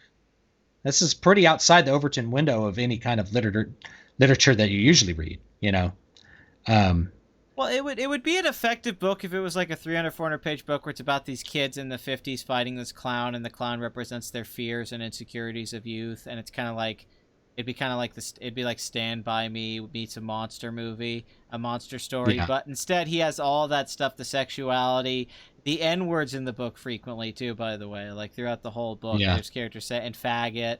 And it's 600 no, it's 1,000 pages. What am I saying? It's like 500,000 words, man. It's long. And there's timelines connecting, like the finale goes on at the same time in the future and the past simultaneously. Yeah, it's the same plot twice. Yes. Like happening twice. Now, this is a funny story. Is I met this author named Stephen Yarborough, and I'm actually looking at this cassette of this conversation I had with him. I recorded about 15 years ago, and I wanted to pull it and digitize it and see if there was anything I wanted to publish with it. But he wrote this book called Oxygen Man, and it does the exact same thing. It's just the plot from it, but about racism and 200 pages instead of 1,000. And I said that to him. I'm like, oh yeah, you did what Stephen King did in It, only it was not a million pages long. He got really upset that I compared him to Stephen King. It's not something you do to like tenured Yeah. what I call writer professors. These are guys who come out with a book every once in a while. It gets published. They don't really sell a lot of copies, but it's published by somebody, and and that's how I had talked to him in 15 years. He's written like 3 books in 15 years. And, there's people that are probably in the chat who write 3 books a year. Yeah. So, he's a nice guy, but he got very upset about the comparison to Stephen King. I meant it as a compliment. It's like, oh yeah, you did the past and the future are the same thing happening, and they have the same resolution, having to go back to the past. That's a cool idea. I just wish Stephen King didn't take an extra 500 pages to do it. Well, that is the cocaine era where he would just write, and there was that was the he doesn't remember writing Cujo and all that stuff. And you can tell in the books at that era, especially the novels, not so much the short stories. I think a lot of his short stories are really good. So okay, it's because they're just those scenes. Yeah, it's just an impressionist painting, and that's why they're great. That's a great point. The impressionist painting thing. He's if you look at him in that painterly way, almost like a David Lynch movie or something, it works a lot better than him trying to be this great storyteller that tells like an epic. I'm curious if you're a fan of God, there's so many books to talk about. We could talk about books for hours. It's kind of like going down the rabbit hole with books. I mean, I just like try to think of a couple big ones that mean a lot to me, and I've talked about 1984 a lot in terms of the way we could talk about Orwell really for hours. Ideas. Yeah, we could talk about Orwell alone for hours. Yeah. One book I'd like to bring up to people in the chat, maybe I'm sure it's a famous book, Neil Stephenson. It's called Snow Crash. I have Snow Crash. Yeah, I do like Snow Crash. One thing I always loved about Snow Crash, I'd like to bring up people that I haven't seen pulled off as well in most books and movies, although I've seen it done before, is that it's a book that's kind of like not telling you what's real or what's in the virtual world at the same time. It even kind of contradicts itself intentionally within the writing, and is very self-aware, and that is something that's very tough to do. The way that he pulls it off in that book, where you're reading it and at points you're kind of like, damn, I don't know if this is taking place in the real world or if they're in the VR world right now, and you end up not caring. It blurs the line so brilliantly. And that's one thing I really find interesting about that book. And then a few books that stand out to me, just talking about books just right now. But let's try to set a topic. I'm a big fan of Dune, obviously. Dune's the idea of being your own god, in a sense, the Kwisatz Haderach, the idea that you become your own god, in a sense, what Paul becomes in that story, and man being his own greatest, his own greatest asset, that man can transcend and become greater, and not be limited, and even though there are some weird Islamic that like they're in the desert and they they're kind of terrorists for a little bit against the Harkonnens. There is some stuff there that you could definitely, if you want to read into it, you could.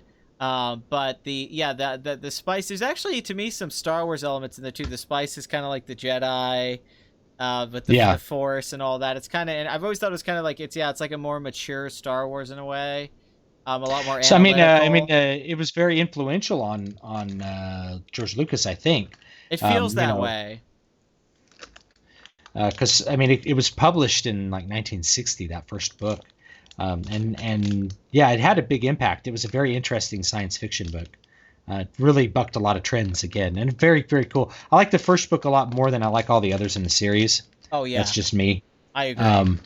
But I kind of like where the universe goes in the series. I just don't like those other books as much.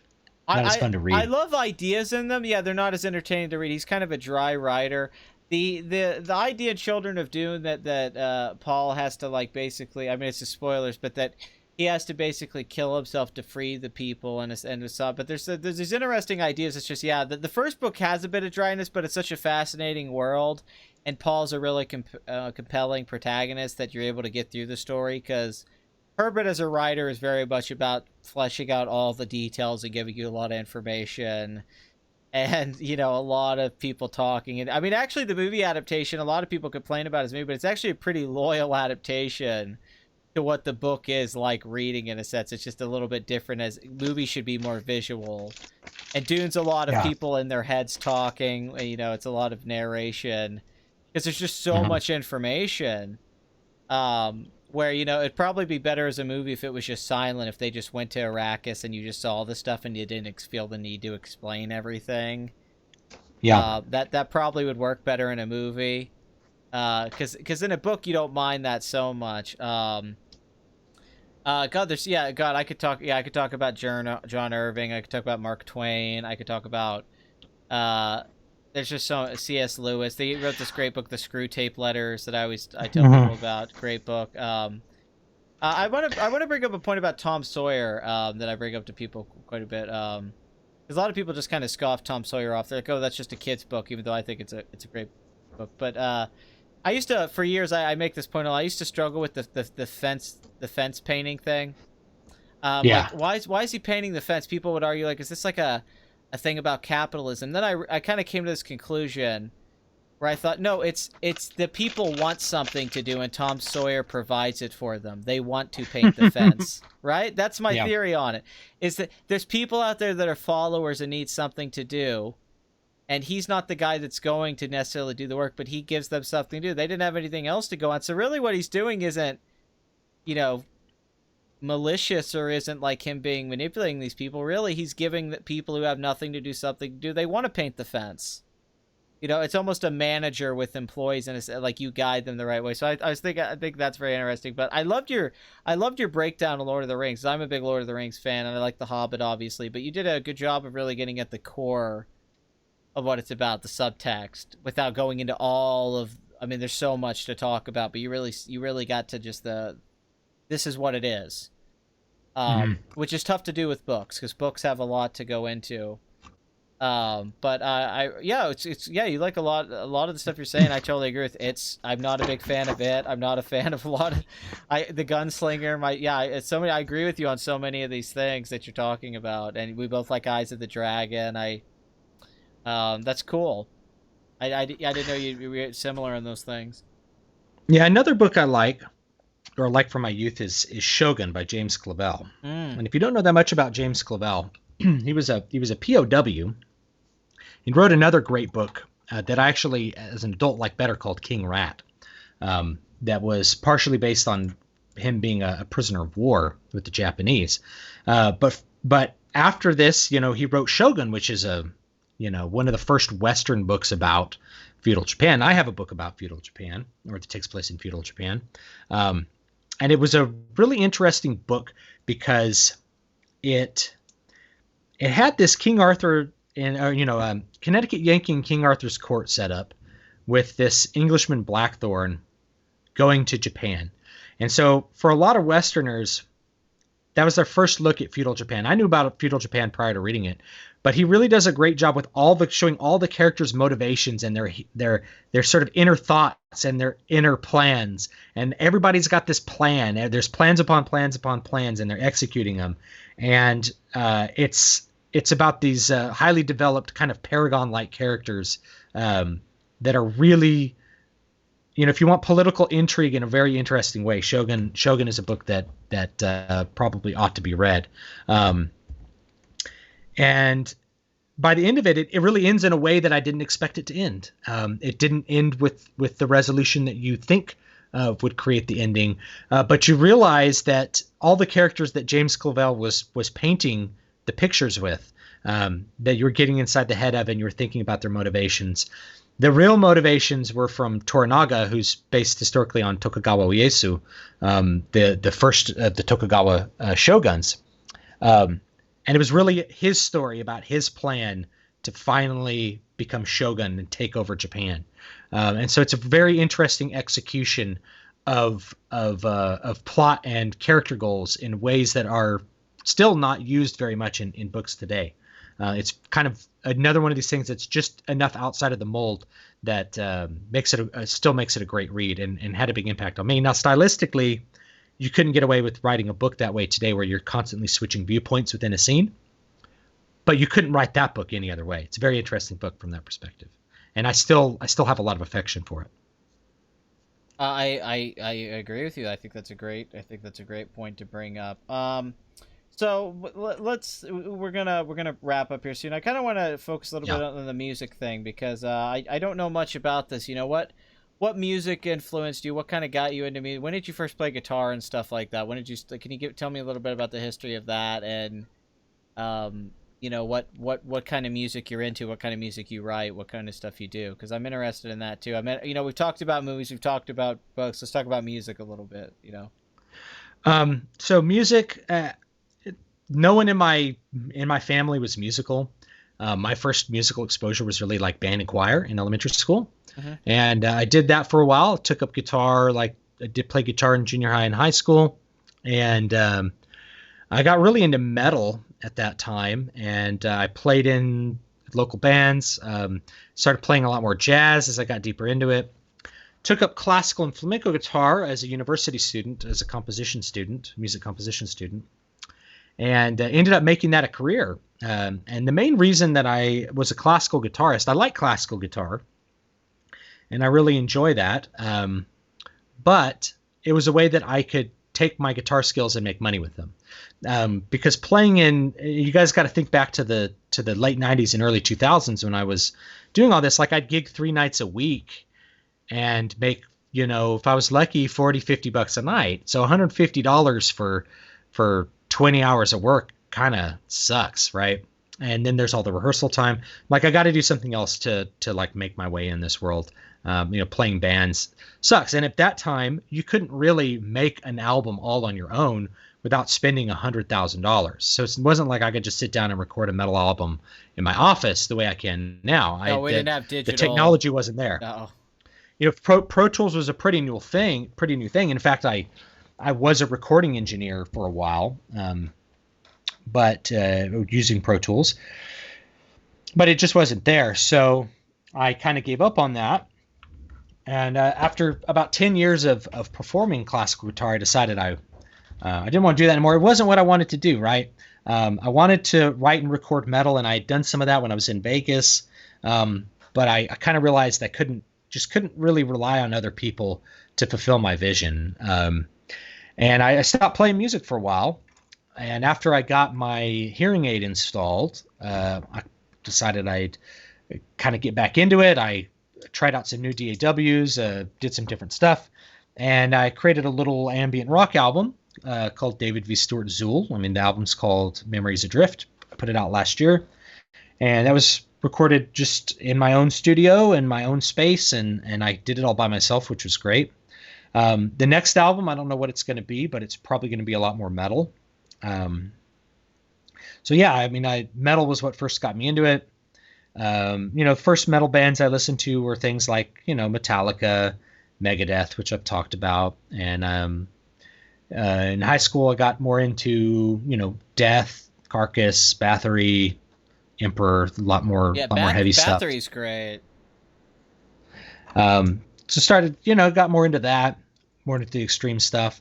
I listened to a lot of power metal when I was in college, and, we tried to put out some power metal, me and my friends, but it's too hard to find reliable musicians Sludge to metal. do something that required as much technical proficiency as power metal does. Yeah. I'd say these days most of what I listen to is Baroque music or more power metal than anything these days. I still listen to a lot of black metal, still listen to a lot of death metal, but because I spend a lot of time with my son, he really likes, Twilight Force, and he likes Gamma Ray. He likes Winter Sun a lot too, which is they're more on the heavy side. I have videos of my 2-year-old singing Immortal for a long time. Abath was like his favorite thing. It's gonna sound weird to you guys, but if you met my son, you'd get it. He likes music a lot, and he likes things that are loud and kind of heavy, and his mom hates it, but it's okay. That's wonderful. Well, I think, we've been going 2.5 hours, and I could keep talking to you, but I hope I can get you on another time for another conversation about something else. We talked about so much, but I hope we can talk about some movie or some show or some kind of book genre that we want to Yeah. talk about and get some time. I'd love to get more specific on something, but this was a nice. I just wanted to kind of get to know you a little bit and ask you some questions about your stuff. So, can you tell people where to find you, what your books are, or your YouTube channel, all that, or your music? So yeah, you can find any of my stuff at davidvstewart.com. There's links to everything. David V Stewart. You can find me at Twitter at David V Stewart. From davidvstewart.com, you can go to dvspress.com, which is my main blog where I post fiction and whatever I happen to be doing in the literary world. There's links to all my books. You can Google me and find my books. You could Google Muramasa, you'll find my book. It's all out there.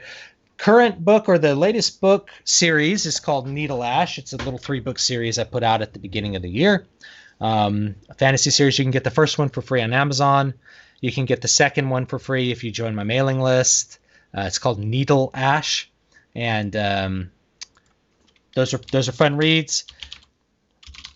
Last book I wrote, and those are fantasy books. They're high fantasy. Yeah, so that's mainly what's going on. I did write a feudal Japan book called Muramasa Blood Drinker. If you type in Muramasa Blood Drinker, you'll find the book. Samurai fiction's not a huge genre, but it's a cool book. I rather like it. And you also, your YouTube channel is just David Stewart, right? That's just the name. Yeah. And you have 26,000 subs, and I honestly think you have a good shot at reaching like 50,000 more with the way you're going right now.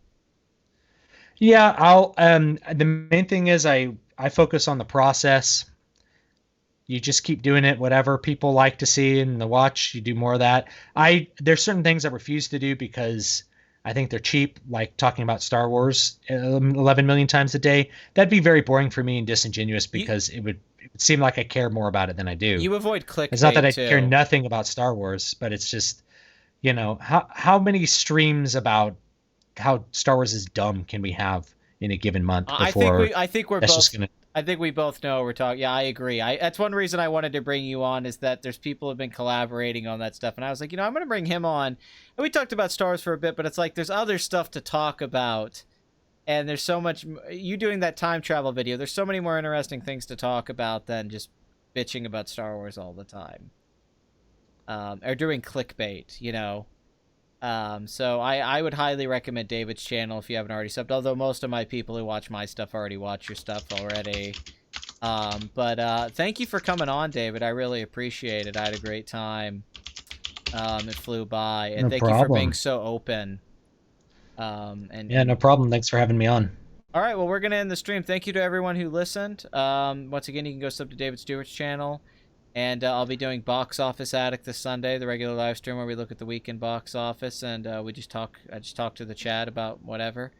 Yeah, hopefully we can do this again sometime. And you guys all have a good weekend. It's gonna be awesome. This was a good time. And to those who didn't catch the stream on the initial, I know a lot of people catch the streams after the fact, and I didn't really announce this. I kind of wanted this to be a surprise. Because people are always saying, like, man, I wish you would do a video, you would do something with David Stewart. And then I was like, well, I'm just going to drop this without people knowing. And we did. Yes, we crossed the streams. That's exactly what we did. But yeah, I'll see you guys on Sunday. And thanks for watching. End the stream now. Bye. All right. Thanks for having me on. YouTube. Yeah. Thanks, buddy.